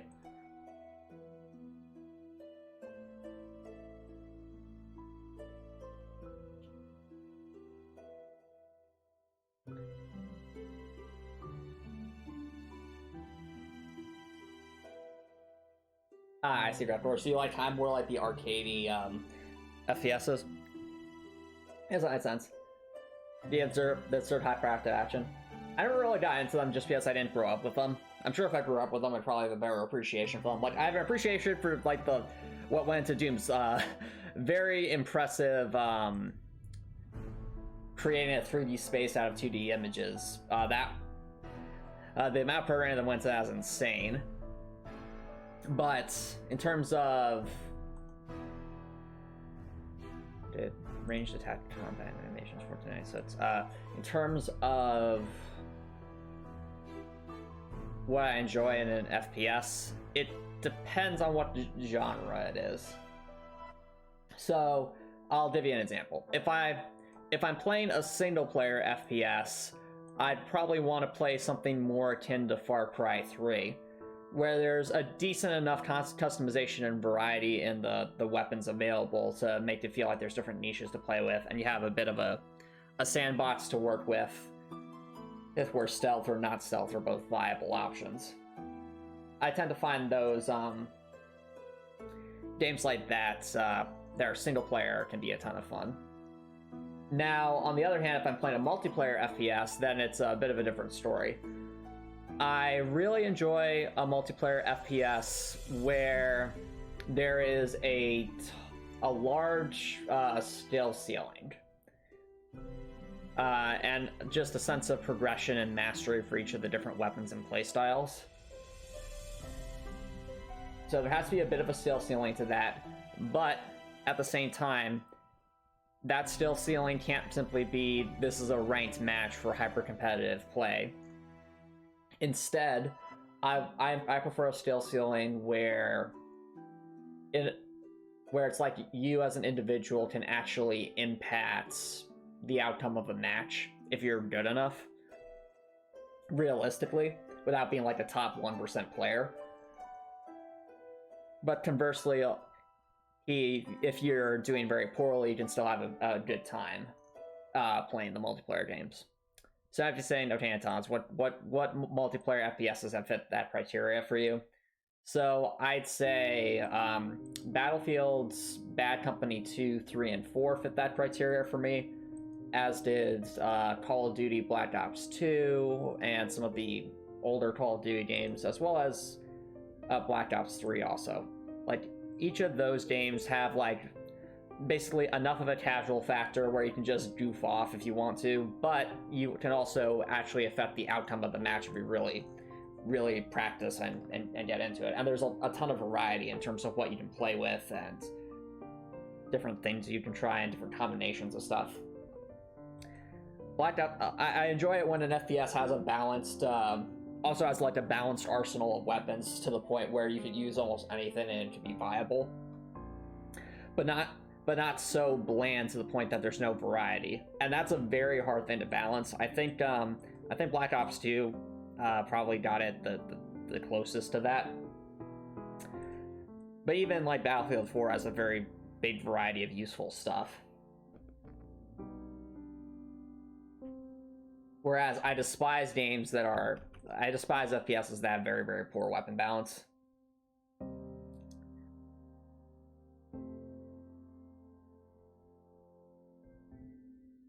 So,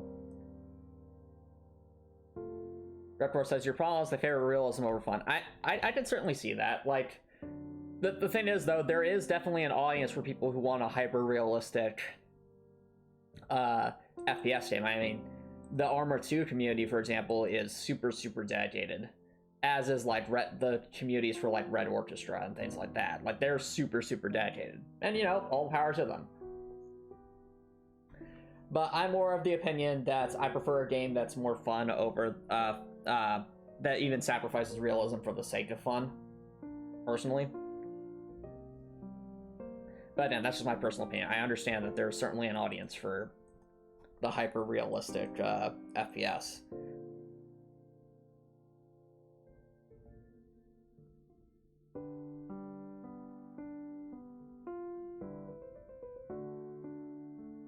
I think that's you're having a big misunderstanding there, Copper Nicholson. That's not why people join the military.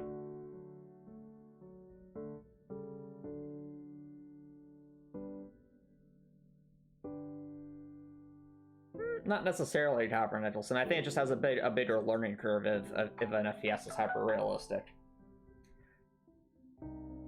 I don't I genuinely think that's, you know, games like Red Orchestra and Arma 2 can be a lot of fun, but there's a lot you have to learn to even understand what to do. And even once you do, you also have to take into account that's not about like who gets the most kills or anything like that. It's usually about like completing some objective or working and seeing the bigger picture and working together with a much larger team. And when you're playing as a solo player, that's definitely a lot harder to do, since you're not used to that big level coordination. I think PlanetSide 2 has a similar challenge where if you're not used to coordinating with like a large team, it's not as much fun.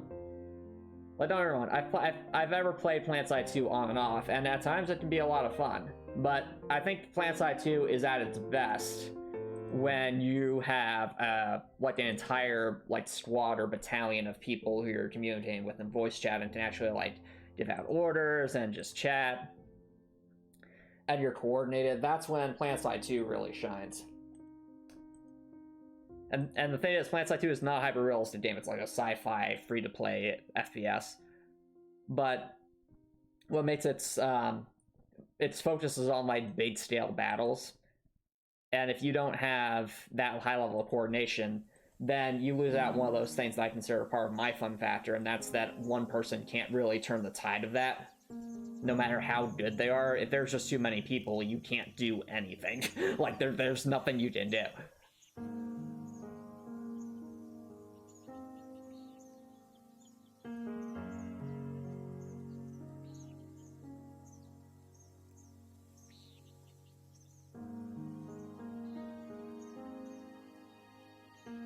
Well, Copper Nicholson, people sometimes play video games to experience like horror and things like that. I mean, there's an entire genre called horror, you know?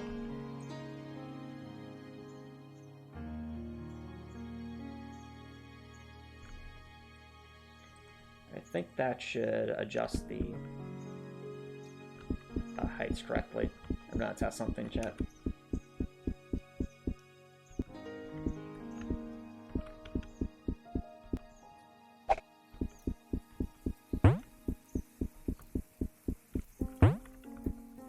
You think it's odd that the horror genre is popular?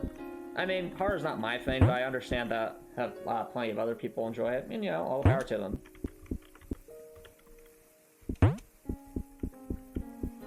Alright. Okay, that seems to make sense.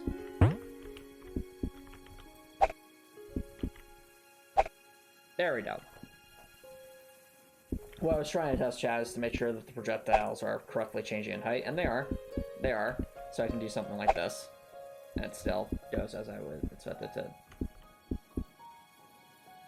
Well, I mean, some people like hyper-realistic games, and it doesn't just have to be FPS's, Copper Nicholson. It could even be survival games.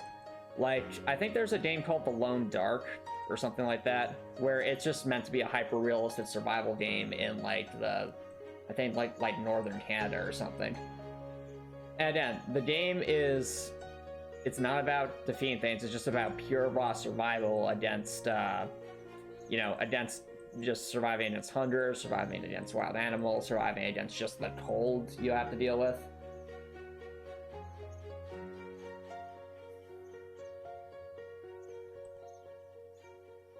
Oh, I think you're thinking of Modern Warfare 2, Copper Nicholson.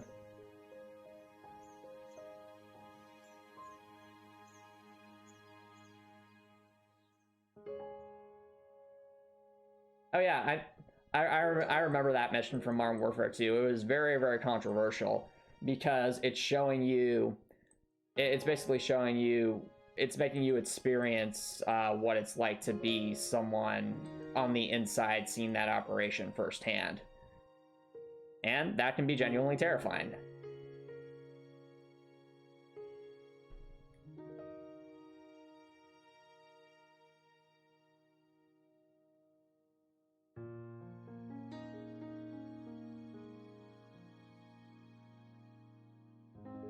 Oh yeah, Spec Ops: The Line is quite the game. I played through that one.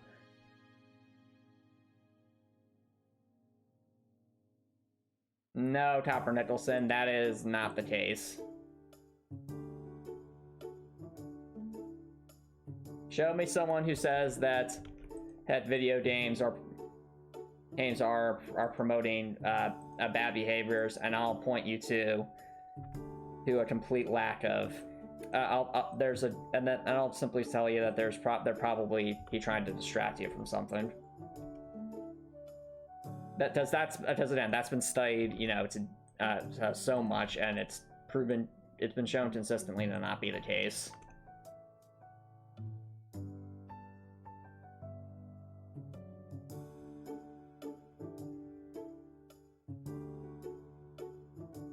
I think just your reaction to that, Copper Nicholson, is more reflective of your personal views on that. Also, hello, Nano Inventions. Thank you so much for the follow. Oh, how's it going, by the way? Welcome to the dev stream. We are doing some tile mapping tonight.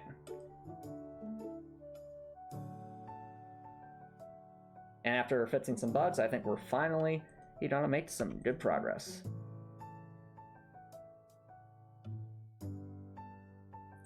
Do. I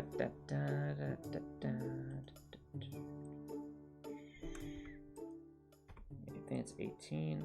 Almost.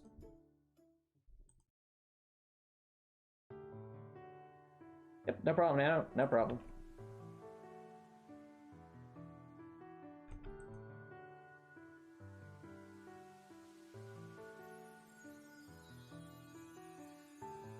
One, 2, 3, 4, 5, 6.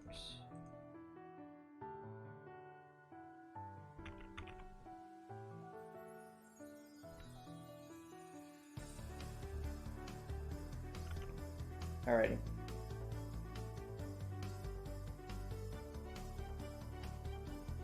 Actually, here's a question for you, Rekor. Have you, besides Doom and Quake, have you ever had like a single-player FPS that you really enjoyed playing? Because I can certainly think of some FPSs that don't fit into the mold of military stuff, or just kind of fall into different genres. For example, Portal.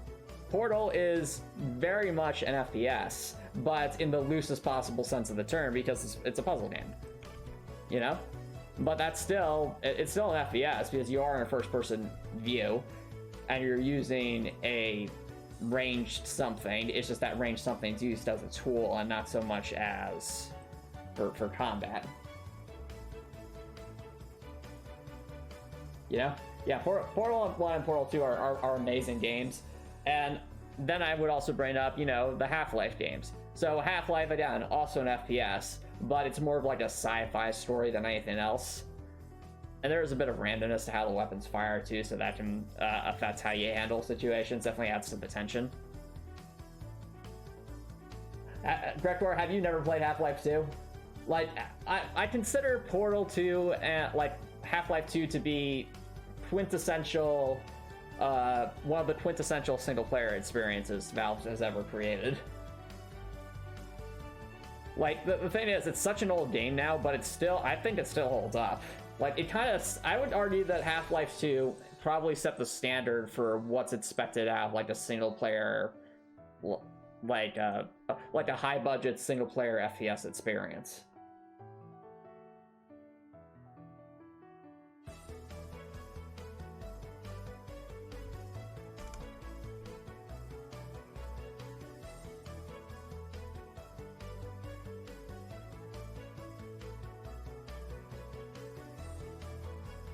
Oh yeah, Record, the story is very, very good. Same can be said about Half-Life 1. I've never played Half-Life 1, but I know it was excellent for its time as well.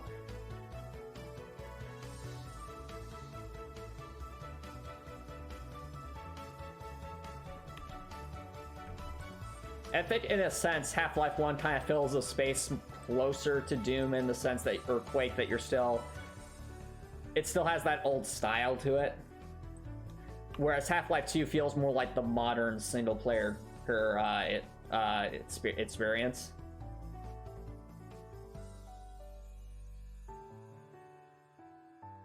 If you want another, like, really fun FPS that's also single player, that isn't Far Cry 3, I'd recommend, of course, Dishonored. Dishonored is... You could tell that it was made by people who understood level design, because there was a lot of really good use of verticality and alternate paths and options in Dishonored. It's so good. Definitely really engaging as a level designer to play through that game.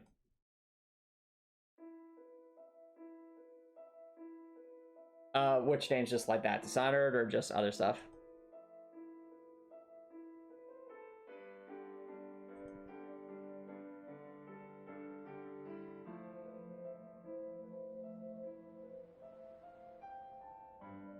Dishonored.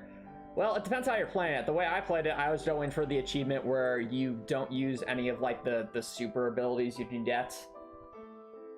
And, like, the only super ability you're allowed to use, I think, is, like, the blink still, without upgrading it, which is, like, a default still. And that made the game super hard. It was really fun. Because with Dishonored, there's so many, like, different, like, you know, otherworldly stuff you're expected to be able to use. And for me, it's just like, nah, I want that achievement that requires not using the stuff. And I also want to get the pacifist achievement, so... You know, that doing both of those in a single playthrough was an experience, shall we say. It was quite the experience.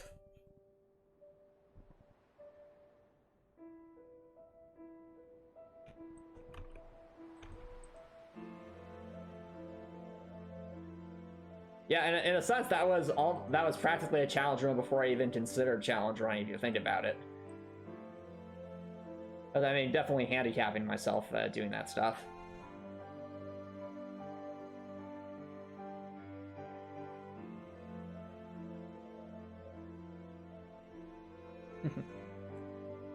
Regardless, I had fun with it. And that's what matters.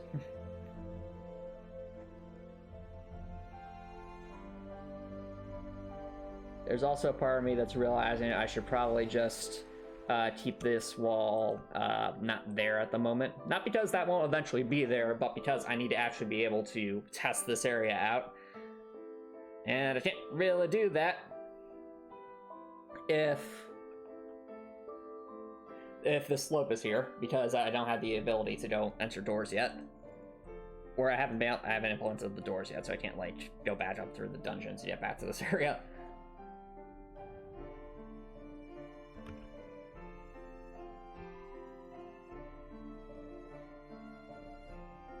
Oh, also, other FPS's single-player campaigns I'd recommend. Deus Ex Human Revolution. That was a really fun game. And it most certainly was an FPS. And it's just another really excellent sci-fi story. It was all about human augmentations and, like, the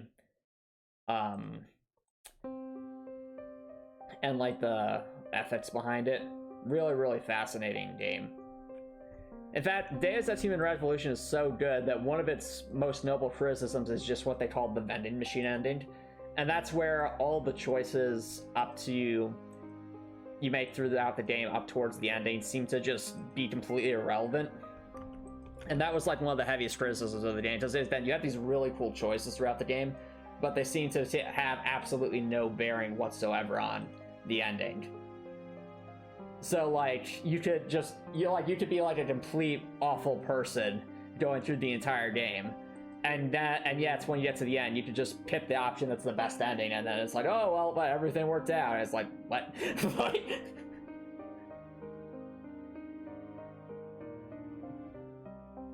Like, I'm not saying, like, don't have a situation where you can choose, like, where you can make a choice at the very end that's you know, affects the outcome, I think that's cool. But to like have like practically none of the choices you made previously matter in the ending, I think that just rubbed a lot of people the wrong way because of what they were trying, clearly what the developers were trying to go for, was to have like the choices be more impactful.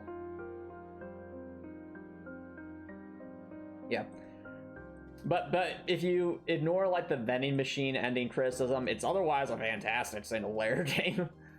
Like really, really, really well done, with like brilliantly designed, a fairly semi-open sandboxy style levels where you can complete your objectives in multiple different ways. And there are like side missions that can be completed in multiple ways. It's really, really cool. Like, I remember my first time playing Deus Ex Human Revolution. I went through a run early in the game where I thought like I had to just, you know, brute force my way through it. And then once I got to the end and started looking around a bit more when it was a bit quieter, I realized, oh wait, there's a ton of air vents all throughout this room that interconnect back on each other, so I could have just stealthed this entire thing had I been a bit more observant. Which is really cool.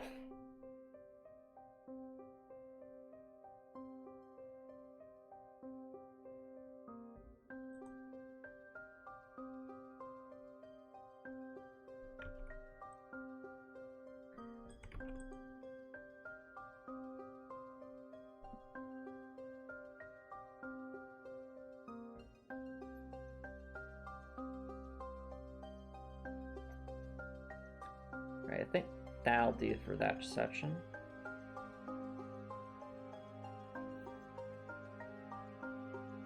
Right, let's actually test this section over here. I want to make sure it's functioning as intended. Time for our little testy test chat. So as you'll notice, we can't get up there now anymore because now there's collision. So we'll just do our hoppy hops.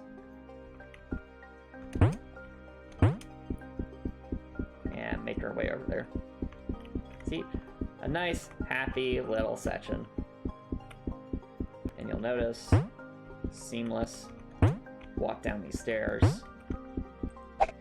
No one's the wiser. We can't hop our way up there, because we're supposed to circle back there.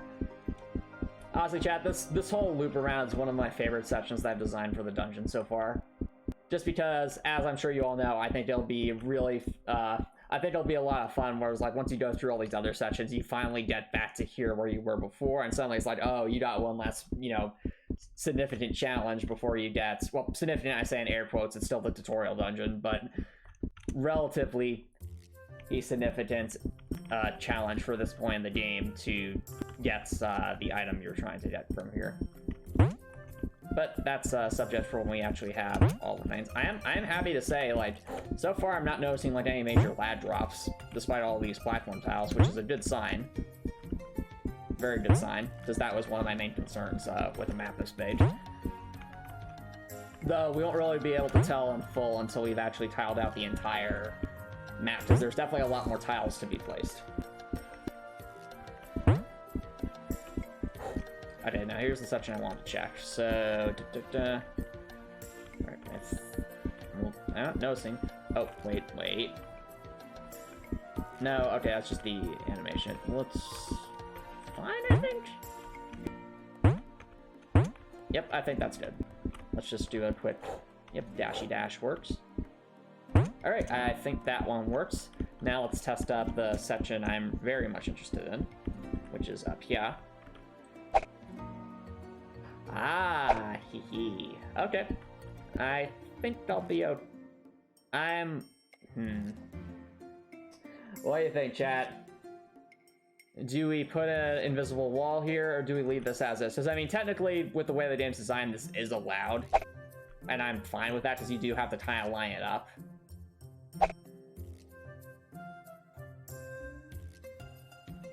Honestly, you know what? I'm okay with leaving it like this, because that's how it logically should work. And I guess it also kind of provides a little situation. For those who are wondering why do I care about this, the point of this section is that you have 3 lines, each with like a Cabrattle on each, and obviously Cabrattles have an advantage with distance because they shoot ranged attacks. So the point of this drop down is to force the player to really consider how they want to approach the situation. But I'm starting to think maybe leaving this here is actually a good idea, because the observant player might realize, oh wait, I understand how slopes and projectiles work. If I very carefully nudge myself forward, I should be able to attack the Cabrattle on this level relatively safely with my ranged attacks. But that being said, I think the Cabrattle would still be able to fire back, so there is a bit of a give and take there. But I'm thinking, like, you know, like in Dark Souls, how it's like if you study the level well enough, you start to understand certain things. This would still probably be safer than just dropping down and doing what's effectively a run around or a brute force technique. Exactly, Dark Souls cheese, which, you know, it's inspired by Dark Souls, so I'm fine with that. I think that's fine. It's not really cheese, it's just part of the level design. You know?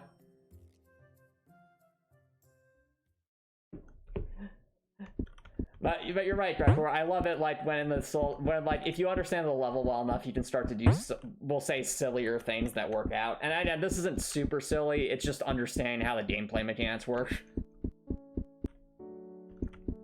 And I have to imagine, since, again, in pretty much any situation where you can fire a direct projectile at an enemy, they also can fire a projectile. If they're a ranged enemy, they can fire a projectile back at you. So you're not completely safe doing this. It's more so that you at least have a place to fall back to, whereas if you drop down here, they're nowhere safe until either an enemy's defeated or you get out of this area. Alright.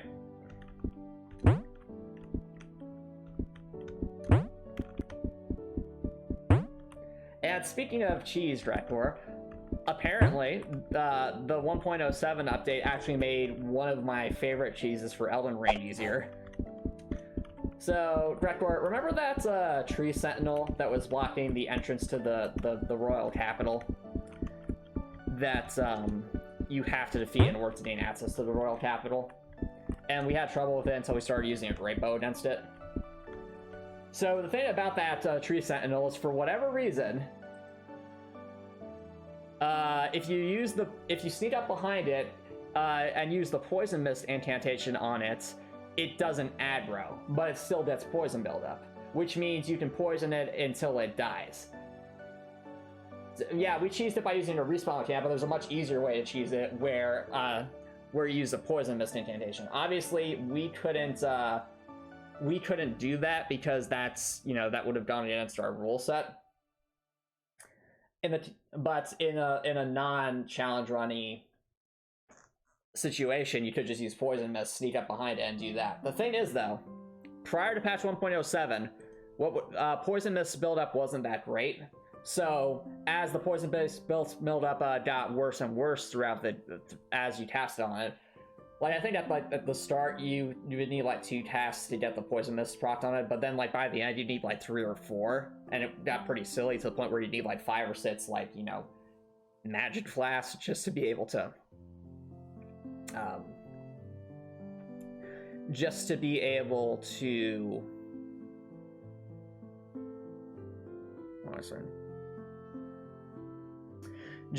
defeat it. Now, they actually significantly buffed Poison Mist and gave it a lot more poison buildup.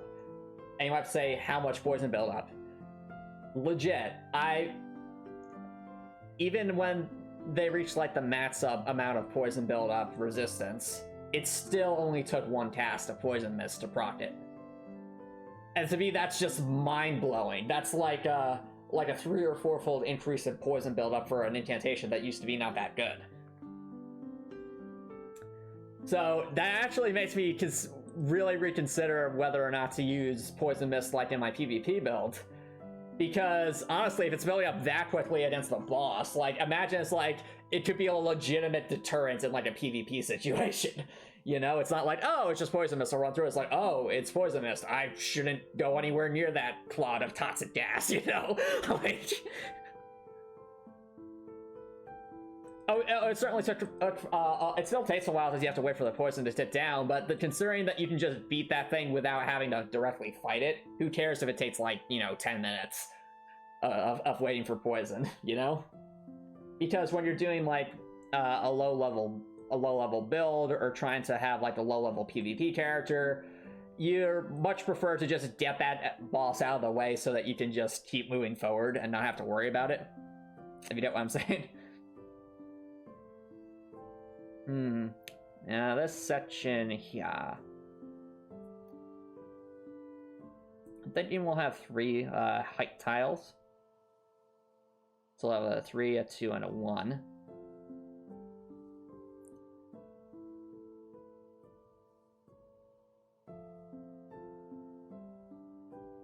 Yeah, all Souls games have this kind of shortcut in them.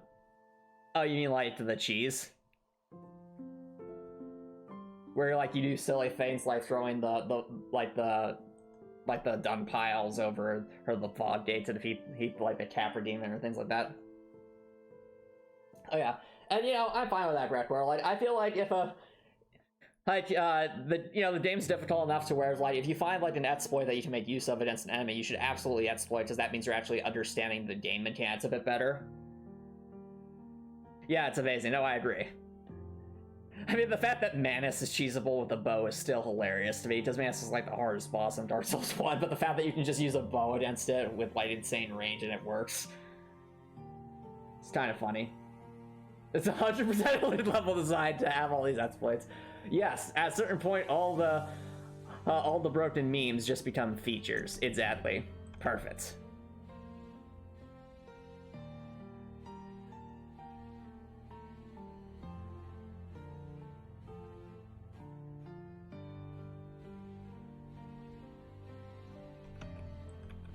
Hello, Dapper Netson, welcome back. Rector, you're fairly certainly sub that exploits are delirious. Listen, like, if the Commander Nail exploit is still in the game, I'm thinking it's deliberate. Perhaps to make the player feel smart for outsmarting them. Yeah, that's right. Does Rector, remember when we cheesed Commander Nail in the challenge run? In like the bow only challenge run? By, you know, crawling up to the side of that wall and very carefully shooting an arrow through like the tiniest little slit in it. Yeah, just well, the thing is, that was back in 1.04. I went back there in 1.06 to do that, and the thing is, they did change Commander Nail, but not to fit the exploit. Instead, what they did is, before when we did it, when you shot Commander Nail from outside the arena, he just stood there. Now if you shoot Commander Nail from outside the arena, he actually aggroes to you and walks towards the wall we're at, which makes him an easier target. Which is kind of funny to me. That's like, if they didn't fit it in 1.07, I'd be willing to say that's probably intentional. You know? That's just like clearly, if they had the wherewithal to change Commander Nail's AI to actually walk towards you if you hit him from outside the arena, that tells me they have to be at least somewhat aware of that exploit of the Commander Nail cheese. Similarly, I think the cheese we did against the fire giant, I think, is still there as well. You know, the one the cliff you can walk around and Shrek can just walk in place and just use a bow from a long distance. Though, sad to say, apparently there was a cheese for the final boss that they fixed, so now you have to do it legit. Which I guess makes sense, it's the final boss, but still, like, people were just, like, glitching out of the game and falling into the abyss waiting for the bosses to die from fall damage.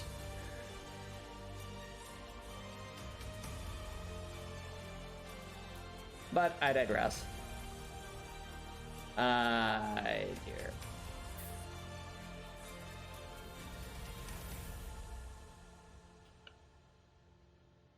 What would happen if I did this? Would that work?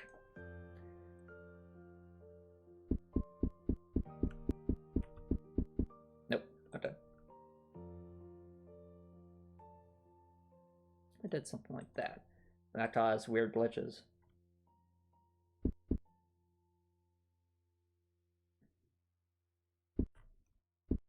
Oh yeah, I agree that the Elden Beast is a visually stunning boss. It also has, you know, it's also a bit of a flawed boss in the sense that, like, it was fine for us with our, you know, with our ranged build. But I could definitely see how some players could be annoyed by it if they had a melee build. So, for the simple reason that Torrent exists. And yet, they don't allow Torrent to be used for that boss despite having a massive arena. You know?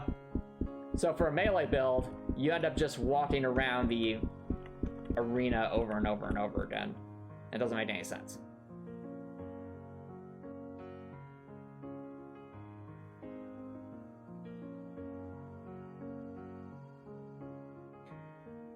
Also, you believe that for people that want to go solo, melee Elden Ring is probably harder than other Souls games? I'm not so... Well, I think Elden Ring is just, in general, is harder than other Souls games, but I disagree with the notion that melee only is harder. I think melee only... I think it's just the bosses in Elden Ring are just genuinely harder. But melee only is still clearly what the game was designed for, because, again, they have so many different tools at their disposal to actually like change affinities and like adjust melee weapons to fit your particular playstyle. Like, that was one of my complaints about the bow only challenge, was the fact that you actually have the ability to change your weapon scaling and mess around with all these different weapon arts with like all the other melee weapons, yet with bows you can't even change your scaling. You're just stuck. Oh, you're probably gonna try Elden Ring soon. Let me know about that, Director, because honestly, if you want to, if you want to do some co-op just for funsies, that'd be fun. Or if you just want to have some duels, that'd also be fun.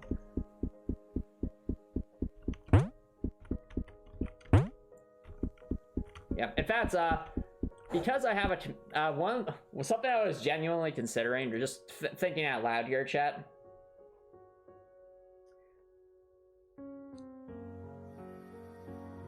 Since there's now a community tab in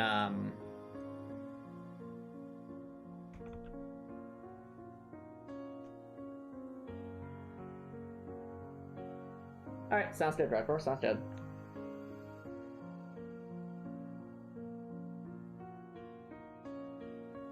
I disagree, Copper Nicholson. It depends on what you're interested in. For someone like myself or Redcore, Elden Ring's really, really cool. But I digress. What I was trying to get at is the... I was thinking, now that there's like a community tab for the YouTube channel for whatever reason, I was thinking... Is that after for that to unclick? I see. Something I was thinking about was like, what if we had like a community like duel night or something like that, but we had like certain restrictions for that. So like, post like a set of rules for like a dueling contest, and we could have like a stream for it in Elden Ring, where it's like I specify a specific rule set, and then give like the community a certain amount of days to basically make a character for that. You think that'd be pretty crazy fun? All right, thanks for the feedback, Raptor. Just wanted to run by just to see if there'd be some interest in that, because, again, the idea would be, it's kind of like a little mini challenge. Just what I've been finding with Elden Ring's PvP is that low-level PvP is actually a lot of fun. And the reason for that is that no one's overpowered enough to one-shot you with almost anything. Because late game Elden Ring is pretty much that. It's a question of, okay, who's going to one-shot the other person first, or like 2 or 3 hit the other person first, because everyone just has invested everything into like one stat and maxed out their weapon or maxed out their spells and just is prepared to just delete people. But like at low levels with low upgrade levels, then that's a key thing. It's actually super, super fun. Because you actually have enough, you're weak enough to the point where battles actually last longer, so there's a lot more strategy involved with it.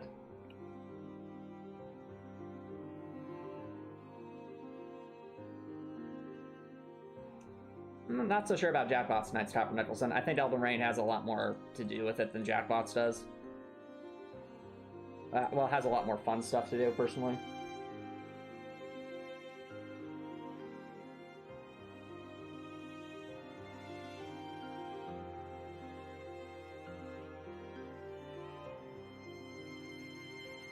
Also, I'm looking at this area and realizing it's going to require at least a decent amount of tiles.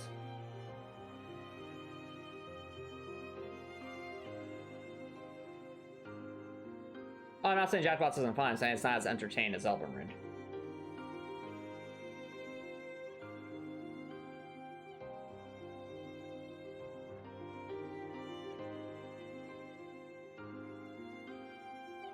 Alright, let's test this section out real quick.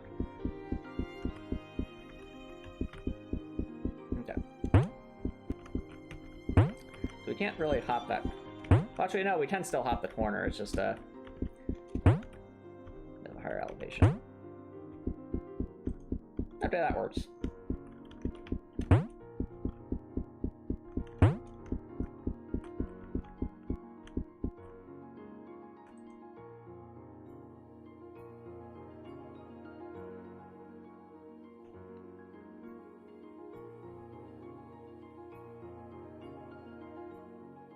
Oh, indeed, Rekor, indeed. Very true.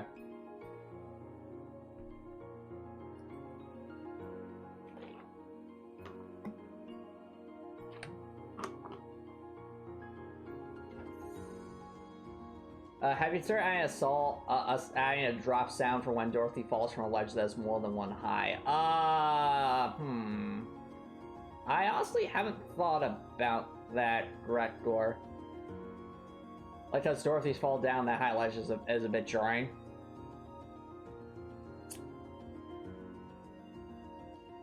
I think the question would become, like, how to make a chet for that sound effect. Because there are a bunch of conditions that determine when the fall sound effect is no longer applicable. Well, I mean, when the fall condition is no longer applicable, so I feel like the sound effect, well, they have to be added to that. That might cause a bit of a... or something. I'll have to think about that. Check that the vertical speed has become 0 after being high for a while. I guess that would be slightly more immersive. So you're saying, like, so for like just a standard or jump, that shouldn't be like a sound for landing, but like if it's a super high fall, like have like a little, I guess, a little thump. Kind of like, I guess, how like in Mario 64, if Mario hops and lands, you don't really hear him, but if you like falls from a high height, you hear a loud splat or something. I mean, my only counter argument to that is that in a game like Super Mario 64, it kind of makes sense because you have fall damage, right? Whereas in Heartwell, fall damage isn't really a thing. So like I could be like 9 tiles high and fall and still be okay. The thing is, Dorothy falls so fast. True, Dorothy does fall pretty quickly.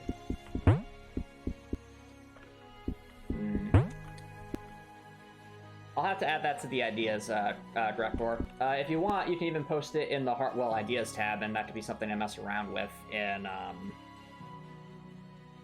the future. So, suggestions. Add sound effects for when Dorothy lands from a fall that is greater in height than 1 in height.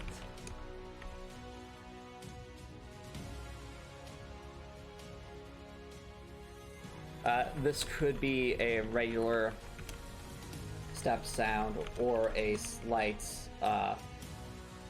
bumping sound. Additionally, could add a dust particle effect that pushes outward from Dorothy's lower body to convey that change in that a decent distance was falled. Yeah, because now that you're saying it, Dradfor, that could actually build up a little bit more immersion, because again, it's not just a sound effect. If I include like a tiny animation, that might help as well. Is there a way to slow down or fall? No. And why? And then my response is, why would there be a way to slow down your fall? Because I mean, in Dark Souls and Elden Ring, there's no way to do that. Like,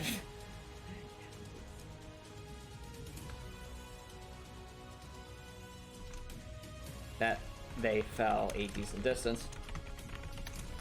This animation could be another contained in the drop shadow object, since it is in the right location for the effect.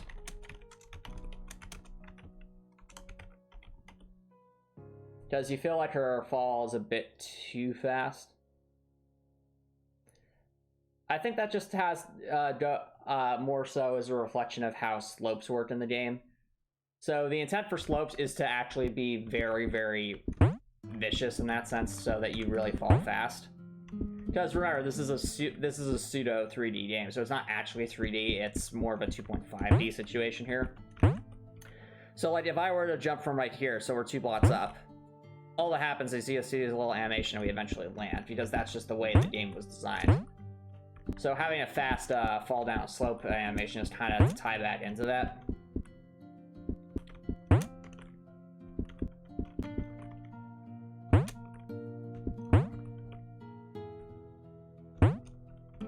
Yeah.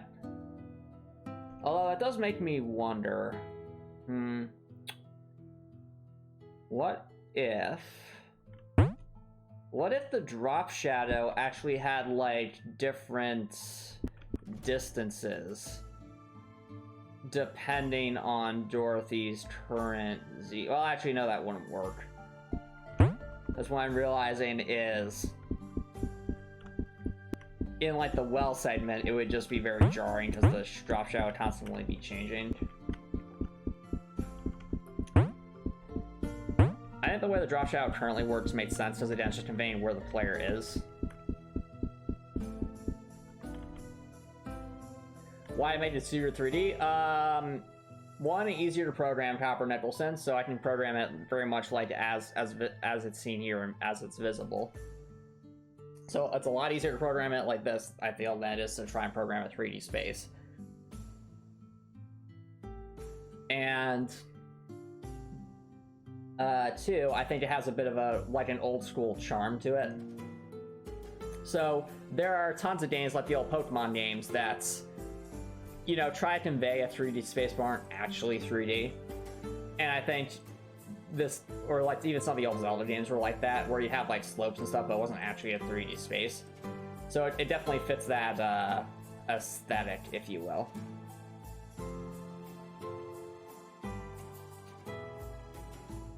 I also think I should probably use the level 4 tile there.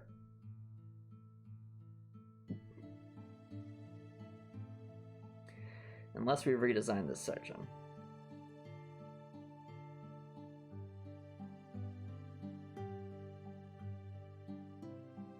Well, I didn't want to make the side-scrolling platformer Copper Nicholson. I want to make something more similar to Crosscode in terms of its layout. And I think this accomplishes that. But the fact that you can jump on command is quite different from Crosscode, because Crosscode's more like the old Zelda games where it's an auto jump. Here, the jump's actually a gameplay mechanic and even an evasion mechanic if you are considering that.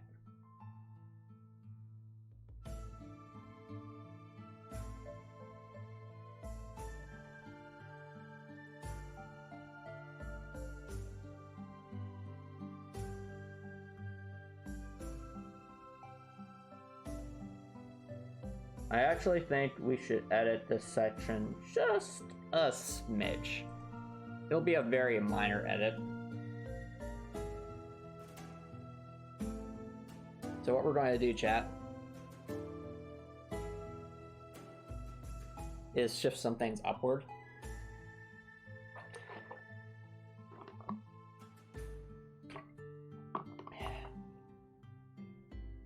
Because I'm looking at the layout here. Some things aren't quite lined up in terms of height.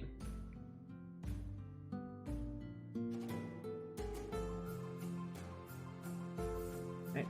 Tiled editor.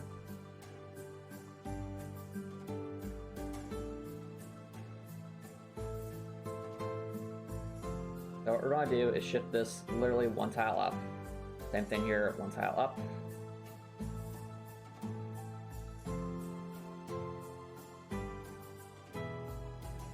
Yeah, it's a very minor thing, but the effect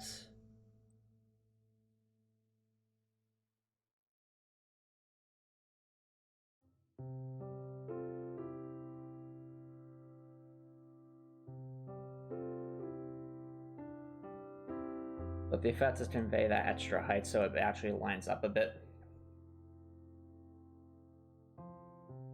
We also don't have to add some more stairs here to again convey the difference in height. So we go down 1, 2, and then 3. That's 1, 2, 3. So we actually need quite a bit more stairs there. And this is all cosmetic, but it's just to convey the space accurately.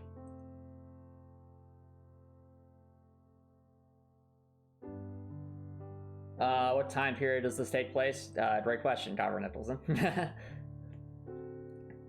So it takes place in it, and this is obviously takes place on a fictional, in a fictional setting, so it's not going to match up to IRL stuff. Are we in a medieval era or colonial or things like that?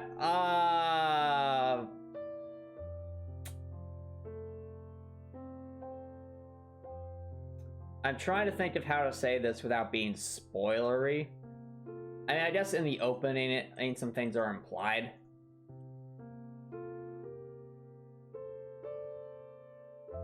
So, what I would say is this. This is, as a reminder, Heartwell is, has some fantasy elements, but it's also very much a science fiction game. So, there, you even see, like, there's some industrial stuff here. So, there is technology, like quite futuristic technology in Heartwell, but the lands you explore are very much in sort of a dark ages, if you will. So there's very much an intermixing of medieval stuff with futuristic sci-fi stuff.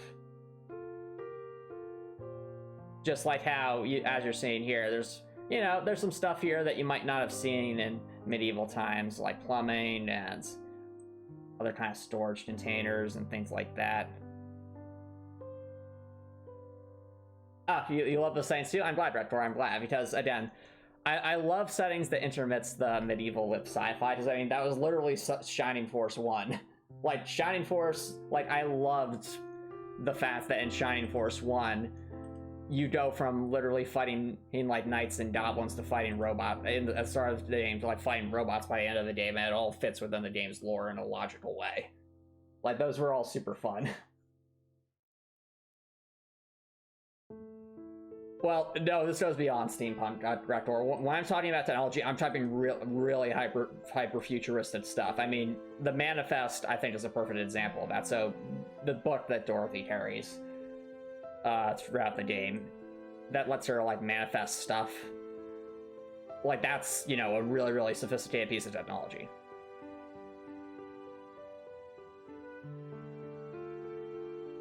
So, do you follow Gregor? You see? Okay. Alright, so let's edit this section real quick.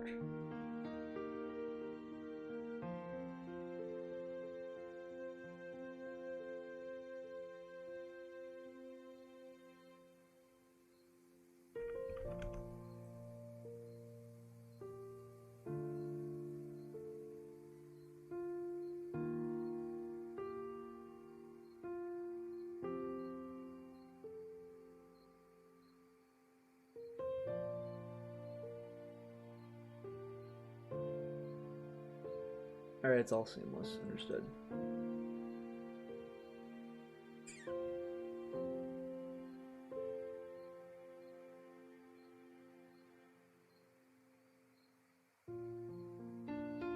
That went up? Yeah, well, okay.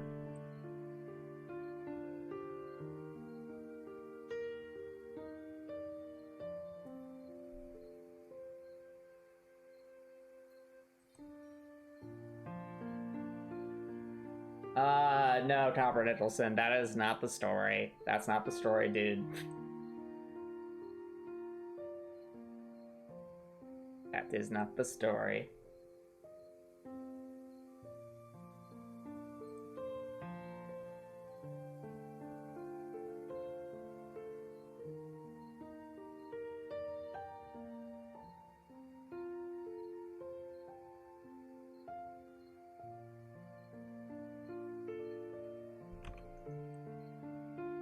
Anyway,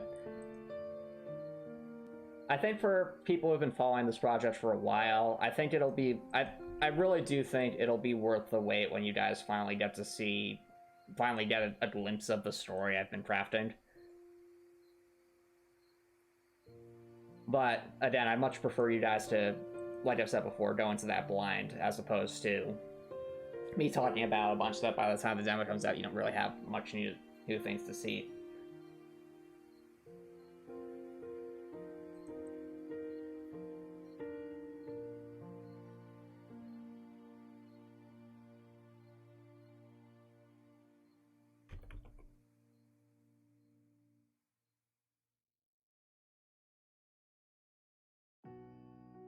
Yeah, that's the other aspect of this, is that I do want people's, like, unbiased opinions of things when I first set up the demo, so it's important to provide,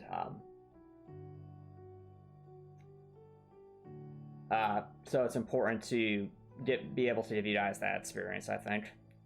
The experience of playing the demo with, pretty little preconceived notions of what to expect.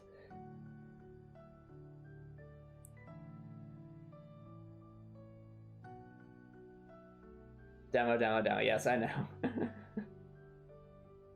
I'm glad, Reptor, I'm glad. I'm really, don't get me wrong, I'm really excited for you guys all to play the demo, but as with anything, I'm not going to force something out that I don't think is ready yet. Just don't get me wrong, obviously the demo is going to be a great place for feedback and finding if it's any bugs and things like that, but I don't want to I don't want to, put out an unfinished demo, if you will. I want the demo to feel at least of a similar level of polish as the demo we saw for Shrine's Legacy. So you guys remember the Shrine's Legacy demo, how I showed you guys on stream that I thought was super cool, and the devs were real nice? So I want to, obviously the Shrine's Legacy demo is going to be, was quite a bit longer than what the Heartwell demo is going to be, but I think, like, just having it at that level was still nice, because again, they were still clearly looking for feedback, but it was clear, like, they put a lot of thought and care into the game, and it really showed. So I want the Heartwell demo to feel like that, like, yes, there's room for feedback, yes, there might be bugs and glitches, but it's not like, but that's not like some unfinished thing you find on Steam, like with some of, like, the early access games. You know?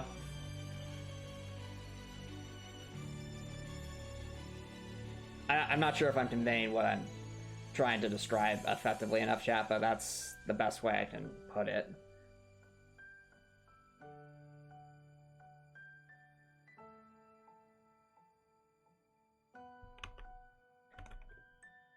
You don't remember Shrine's Legacy? Well, it's actually, I've been following the progress on it on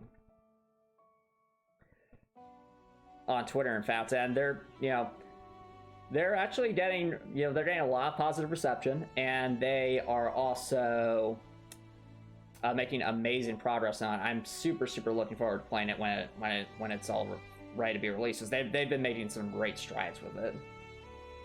Yep. All right, I'm glad. I'm glad, Rekor. I'm glad.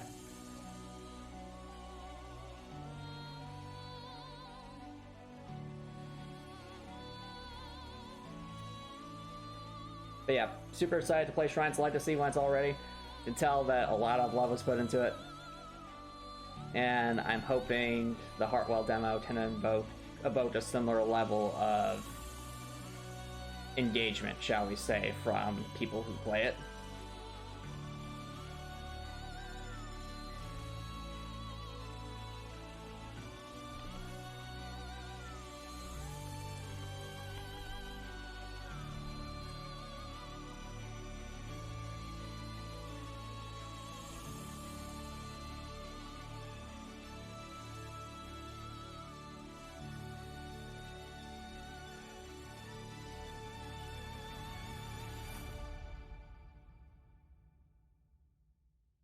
Something else I'm also looking forward to for the demo is there are two other things I'm thinking about that should be fun from the demo. One will be if there's any speedrunning community that builds off of this, because I feel like a game like Heartwell, with its inherent more open design in terms of how you can approach things, or like just the different directions you can go, could make for some pretty interesting routing for speedruns. As well as offer a lot of opportunities for challenge runs, of course, because it's a Souls-like game. But I'm just trying to imagine, because of the non-linear nature of the game, just how people might approach, like, how people are going to figure out, okay, what's the optimal path to beat the game? Like, that'll be fun to see. But the other thing I'm looking forward to is definitely, like, the theory crafting that people who play the demo go through. Because I put a lot of effort into Heartwell's lore, and I feel like there's probably a lot of theory crafting that could be had. So much of the Souls games, in a sense, where you try to expand upon what you're given and try to figure out where the story's going.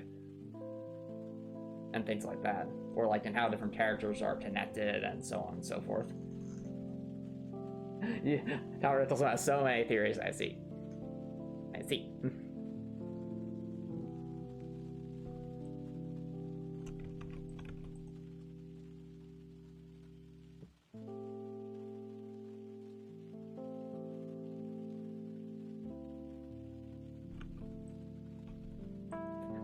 And Tower Rentals says all the theories he'll come up with are terrible and written with Milliam. No! Not Milliam. Why Milliam? Well, you could just be a bit fatigued. Crack word happens from time to time. But I'm glad you're all here to chat. It's been a good time catching up with you guys. What do you think you'll do? I'm not sure if I asked this before. What do you think you guys will be doing this weekend? Because, you know, I'll be quite busy with IRL stuff. But hopefully get to work on Heartwell a little bit. I'm actually off-stream making some good strides on the boss battle implementation. So I've got a few more animations to make, and then I'll try to copy them over and try to actually program the boss battles. I'm really excited to see how that all feels. And I've already written down like how long I want the bosses to last, and like trying a couple of tests I can do to see if I've got it balanced right. Oh, Gregory says someday Saturday I'll visit your mom. Sunday I'm not sure. Okay, fair enough.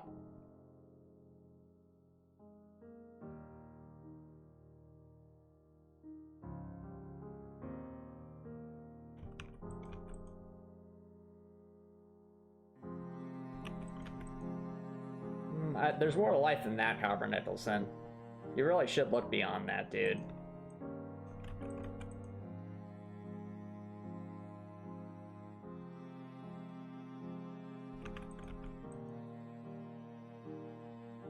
I see, do a bunch of chores, I see.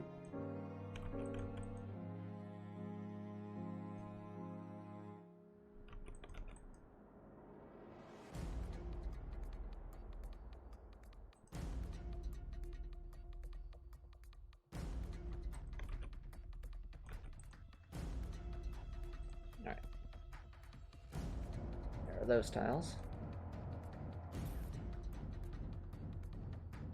I think there's a section of snakes there. Let me see.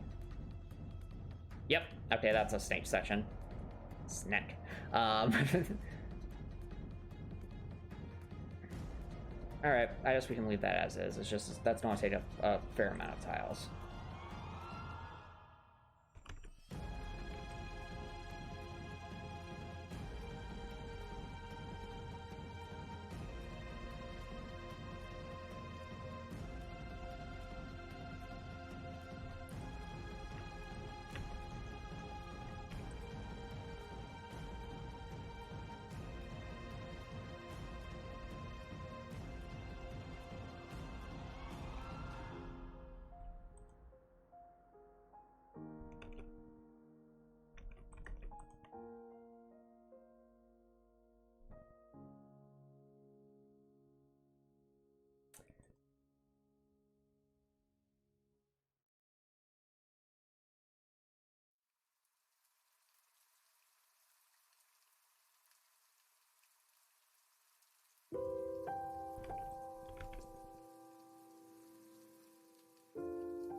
Yeah. Something else I'd love to do in the future with like the community tab on YouTube would be to like, you know, if someone makes some cool fan art for like Heartwell or for like the streams, I think that'd be a cool place to repost it and give some recognition to some excellent artists while also, you know, showing cool fan art. It's just, I don't think there's enough. Well, I mean, there hasn't really been any fan art recently for like the stream or for Heartwell that I can think of. And I don't know if there's like enough volume of that yet to really add that to like the community tab on YouTube. But that was something I was thinking about. Like, it'd be cool to like showcase things like that. Yeah, honestly, just the fact that I've received the community tab on YouTube has still been it's a bit wild. But I'm trying to figure out how the best ways to make the most of it for the community. It's just, you know, something on my mind. But if you're watching this on YouTube and you have some suggestions for what to use the community tab for, by all means, let me know. I do want to interact with everyone a bit more if possible. But I want those interactions to feel meaningful.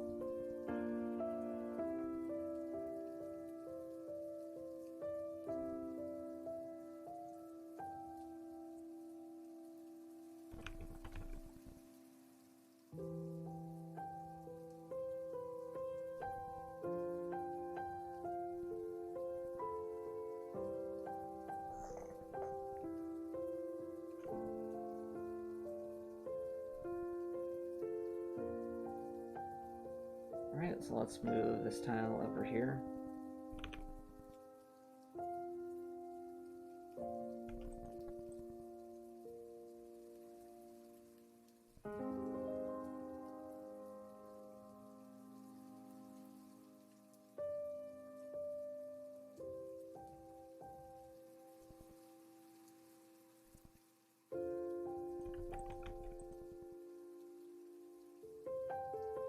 Alright, let's move that there. Wait a minute. No.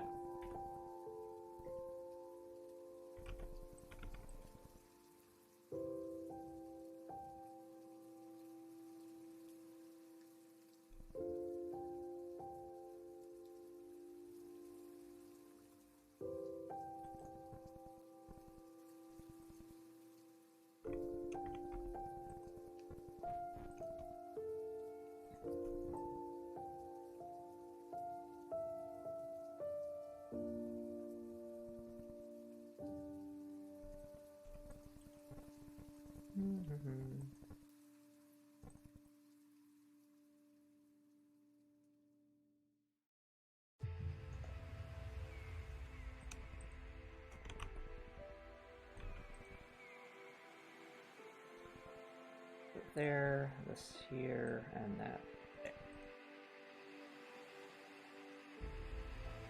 That should reduce some of the tiles there.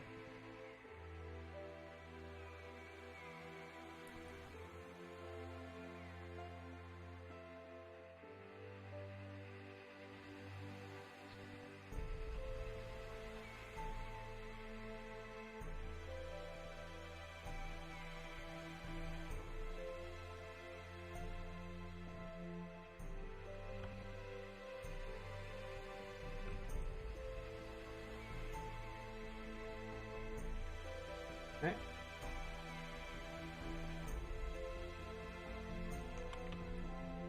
Copper Nicholson, we've already had this conversation before. I'm not rehashing that right now.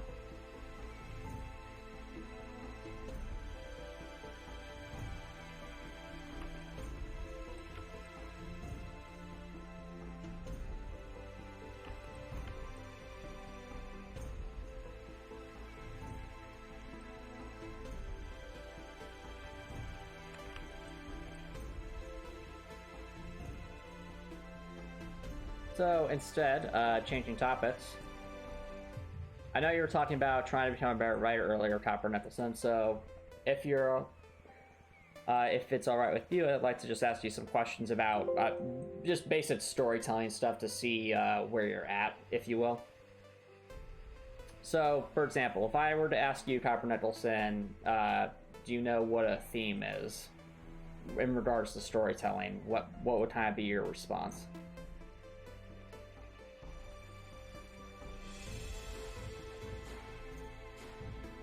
What kind of theme? All right, so I do not mean a musical theme. I mean a theme in the literary sense. So what is a theme?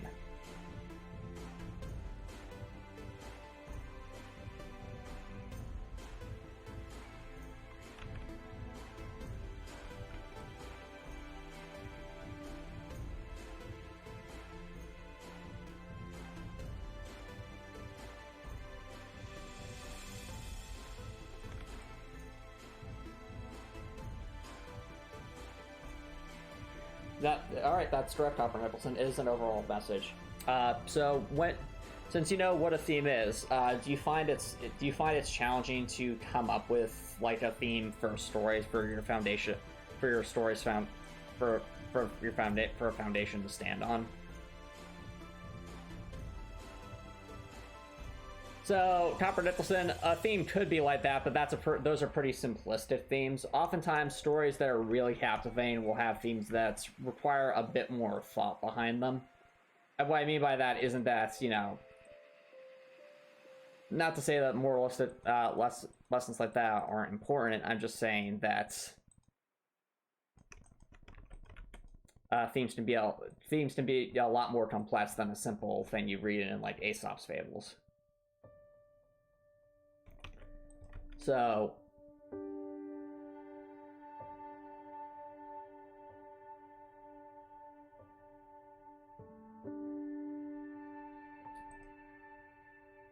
well, I'm not sure if we're talking about the same things here, Copper Nicholson.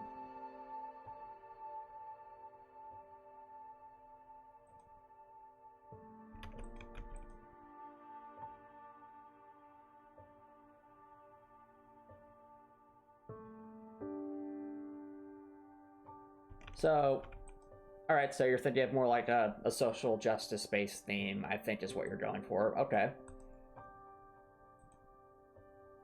Well, there are certainly stories out there about that.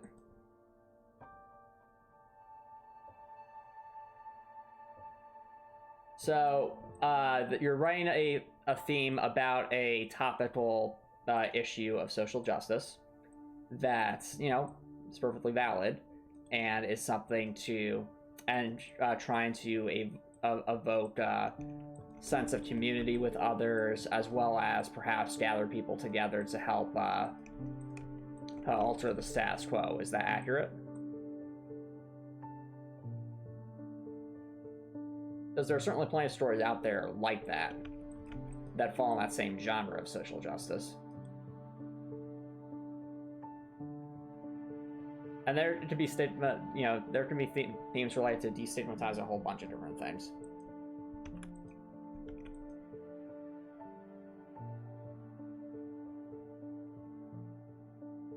Like stigmas around having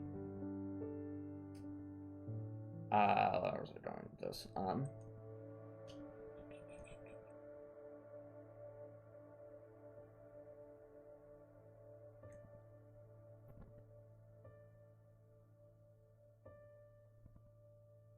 Well, Copper Nicholson, if you're thinking what I'm talking about right here is a bit too complex, strongly encourage you to read some more books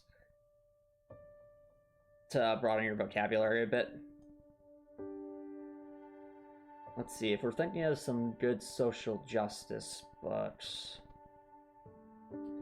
I'd say pretty much any sort of autobiography or, well, any sort of biography or historical account of like the civil rights movement would probably be a good start for you.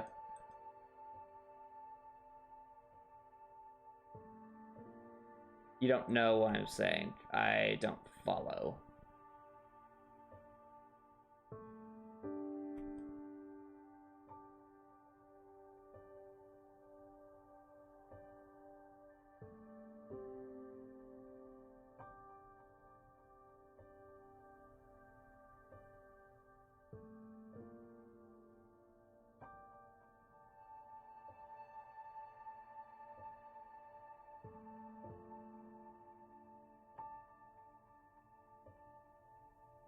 Oh.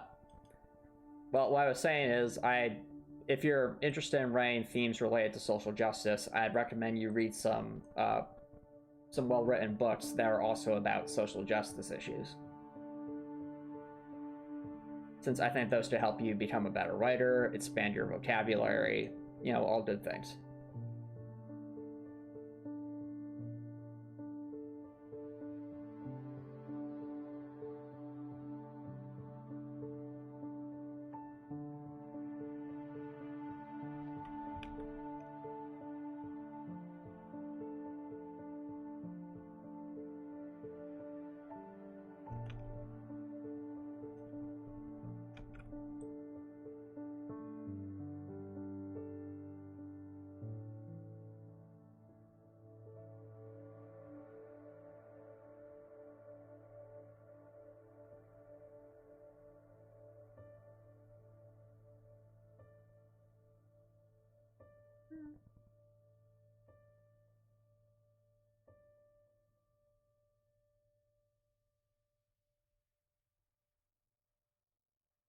What are you talking about?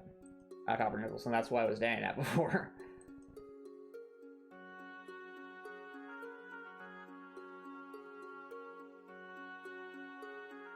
Well, Copper Nicholson, if that's not why you're writing it, then why bother? Like, you're trying to... like, it sounds to me like when you bring that stuff up, that to me sounds like a social justice issue.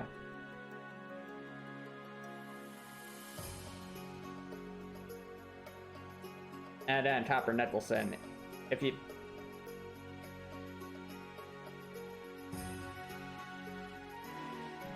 Alright, well, there are books about that, Copper Nicholson. And then, it is very much a social justice issue, and you're welcome to search those books out and read up on them.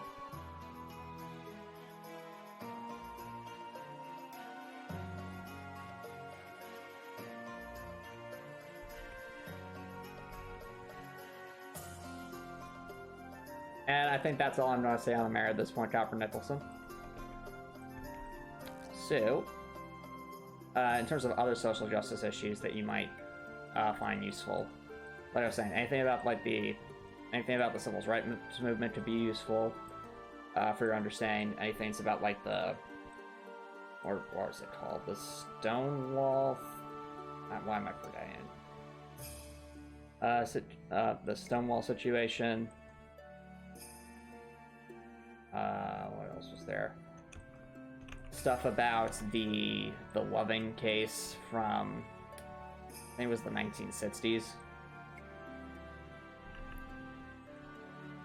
Yeah, suffrage, Stonewall, civil rights, all those stuff.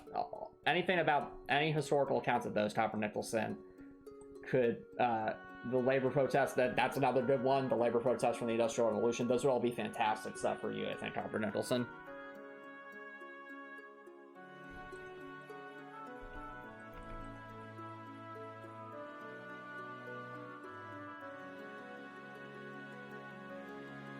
Well, actually, Director, since we're on the topic of social justice, is there any like books or stuff you have like from Brazil that would also fit that mold or fit that genre?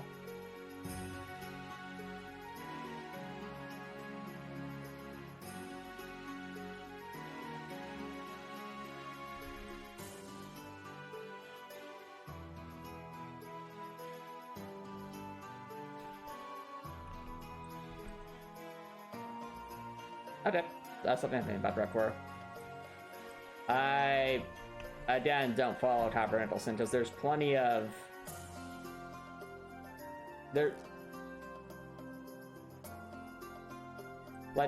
plenty of great stories out there that have, like, relationships and stuff and signs of affection, and it's, you know, it's fine. Like, I don't see what you're getting at. I really don't. And if you want to say any more on the matter that doesn't quite fall within the rules, then you should probably do that in DMs and not here in a public setting, Copper Nicholson. But you're a long-time chatterer in this channel, you should already know these things. Also, I believe I have accidentally duplicated something. 1 second.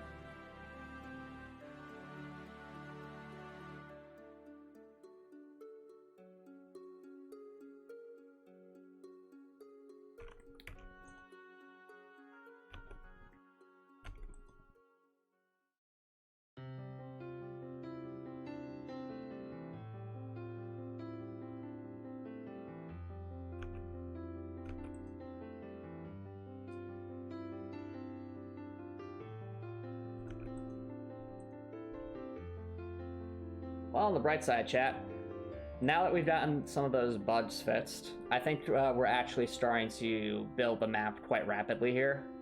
So you're noticing, like, we were kind of out of crawl earlier because we were trying to fix these floor set tiles, but now that they're fixed, things are getting built quite quickly, which I'm all for.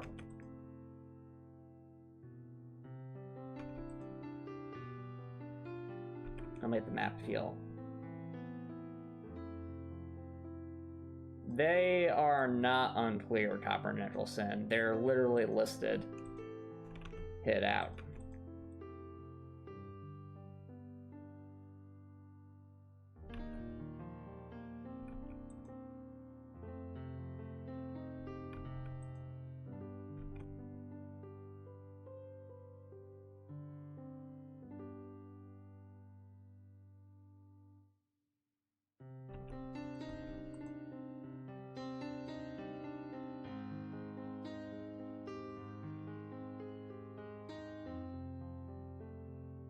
No, I really don't think it is Copper Nicholson. Why do I say that? Because whenever I see these conversations come up, you're the one who's always bringing it up. But anyone else I see on the server doesn't seem to have a problem with it, even if they're relatively new.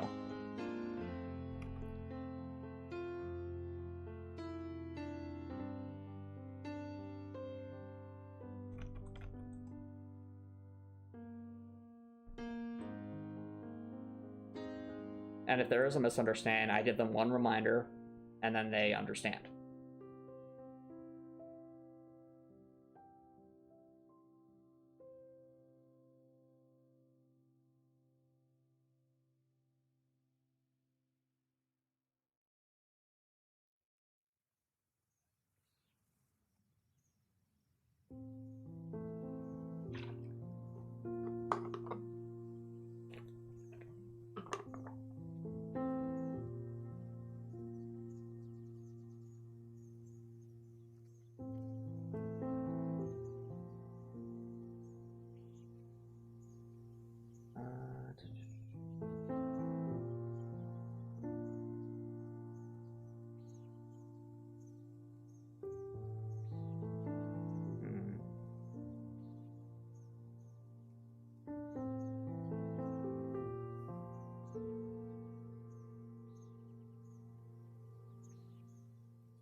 Could you actually use level 2 tiles here, now that I think about it?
I think this would be a good spot for a break, so don't worry guys, I'll be right back.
Alright, chat, welcome back, everybody. Oh, you guys are talking about the outhouse? Yeah, that... I'm so glad it's back, but I do agree that was a very sad moment that happened. Very, very, very sad.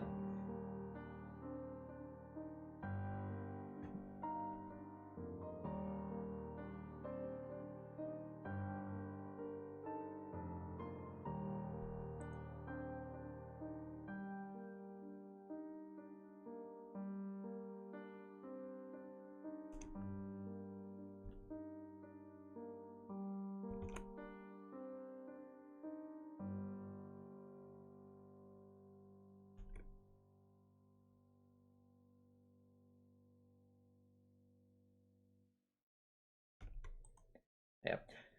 I will say, the way they portrayed Luz's mom in that episode of the outhouse, that was really, really well done, I think. Not just at the end, but also, like, all the moments leading up to it, where, like, we saw, like, Camilla having flashbacks to these different scenes with Luz when she was younger, and, like, the context behind it all.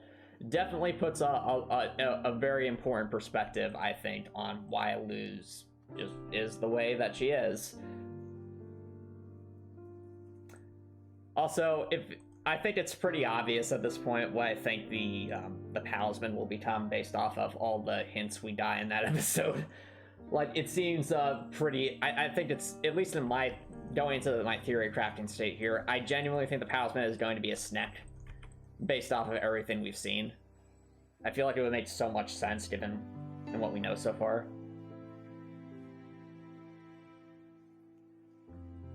But I really think it'll be a snack. But,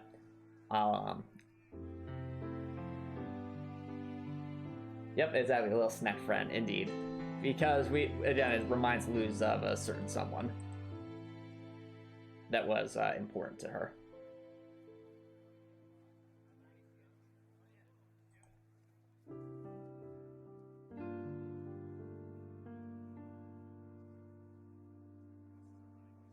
Oh, what she mentioned, I record.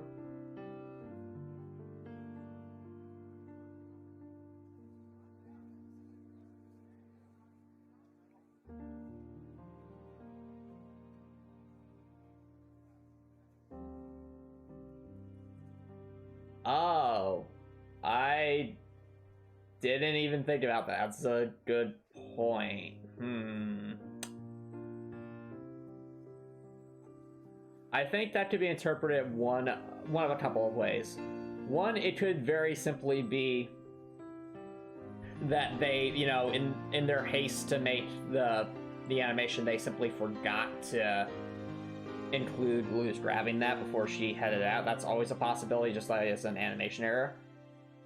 But if it's not an animation error, then I think that implies to me that they'll be coming back to the real world for some, well, the human realm, shall we say, for some reason later in the show. And I can think of a couple of reasons why that might be. It could be as simple as perhaps the final battle will actually occur in the real world, a la Amphibia. So that's always a possibility.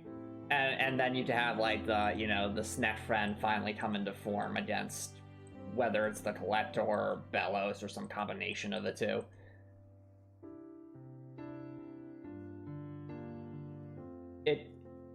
It could also be that maybe it'll be a situation where Luz thinks she's going to have to return to the human realm for forever, and that there's no way to actually keep the door open because maybe all the Titan's blood is gone.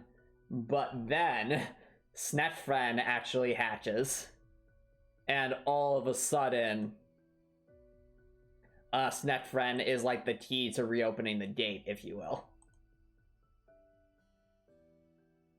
I think that'd be a neat little twist if that were the case.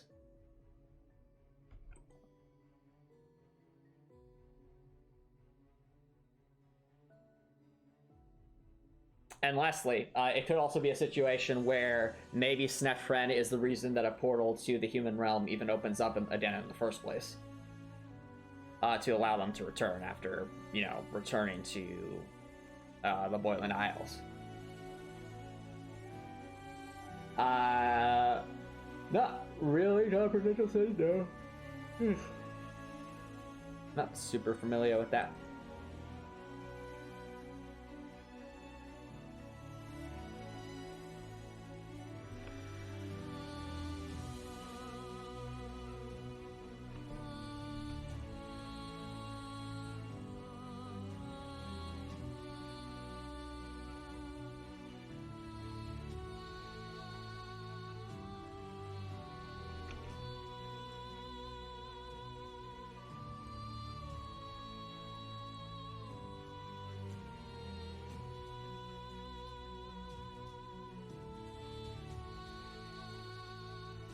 Oh, I see. So it's like fan art, Copper Nettleson.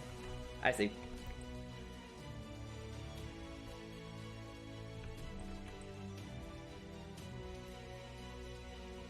If we want to talk like fan art that people consider canon in like their heads, there is an excellent some pretty well done fan arts for, or like a pretty well done fan comic. I forget who made it. But it's for the Pokemon It's basically for like an epilogue to the Pokemon XY series, where it has like Ash rematch Alon for like the World Championship, and it's really, really, really well done. Like that's all I'm going to say.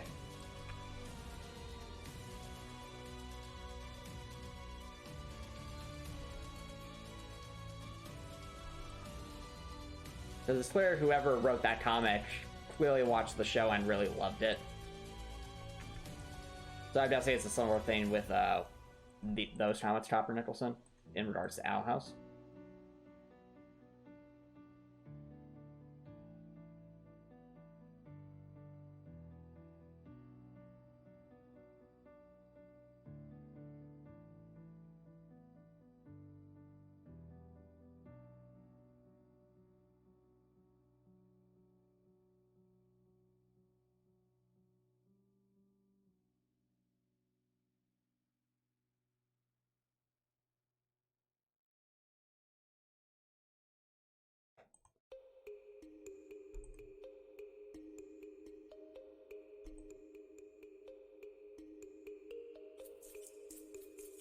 I was talking about Pokemon for a second, Copper Nicholson. Specifically Pokemon XYZ, the anime.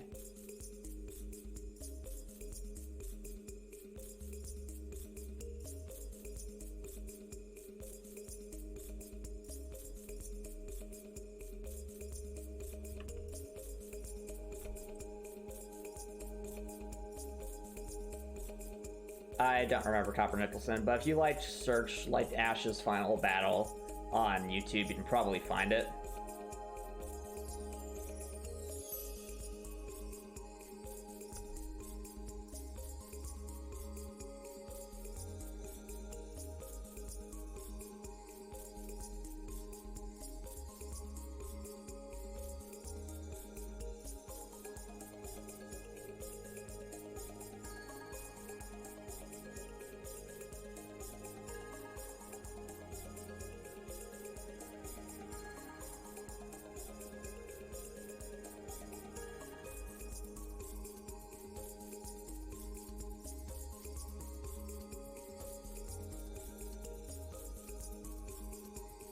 Yep, on YouTube, Copper Nicholson.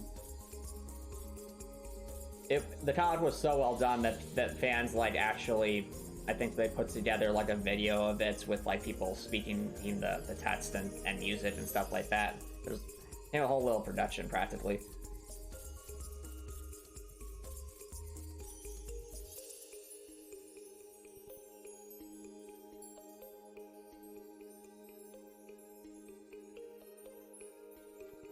Alright, I do want to check this section, but we'll need a way to get up there.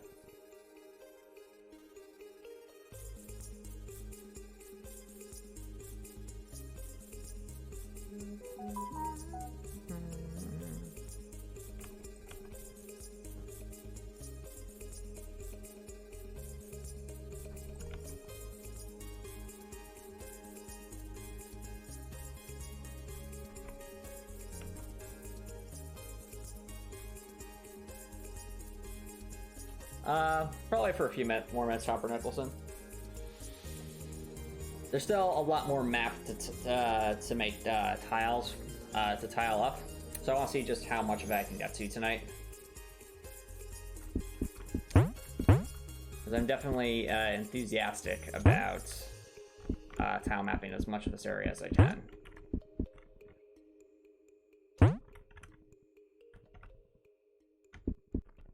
That's true. Chopper Nicholson's bust is important. You're correct.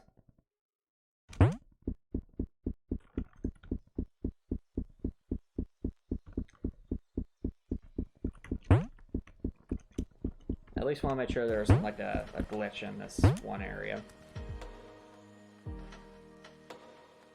I know, Chopper Nicholson. I know. I already did.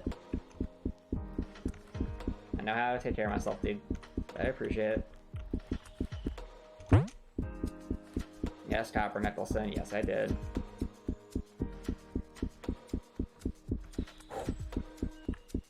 I always eat dinner before I start streaming.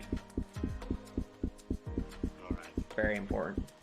I'll tell you the truth. Anywho, what I wanted to make sure that if I like run really fast, I don't like slide down this wall. Oh. This doesn't seem to be the case. Okay. If I like, okay, it still seems to make sense. Oh, just some pasta, Chopper Nicholson. Nothing too fancy. Alright, I think that's okay.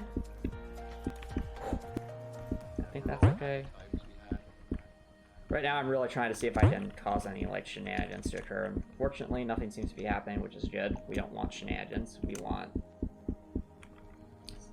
things to make sense. Very much alike.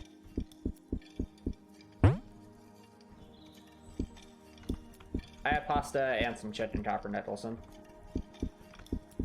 I usually eat most of my vegetables during lunch. Remember all the happy times we had?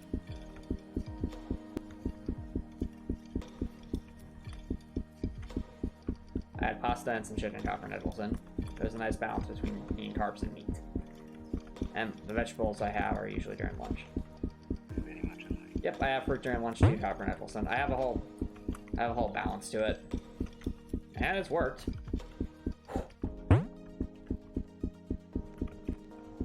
Alright, so cereal seems to make sense. I'll tell you the truth.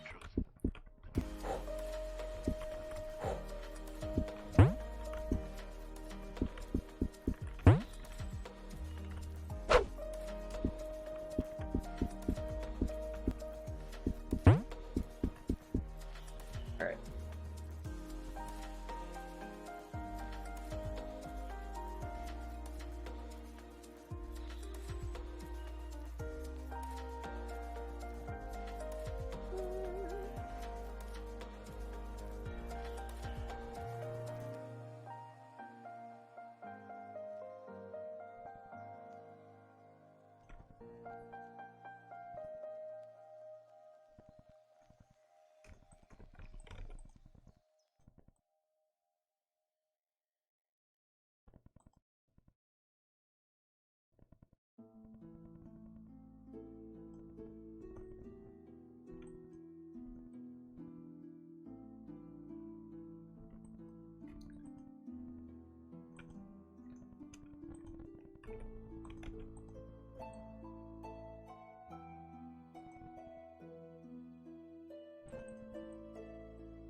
Alright.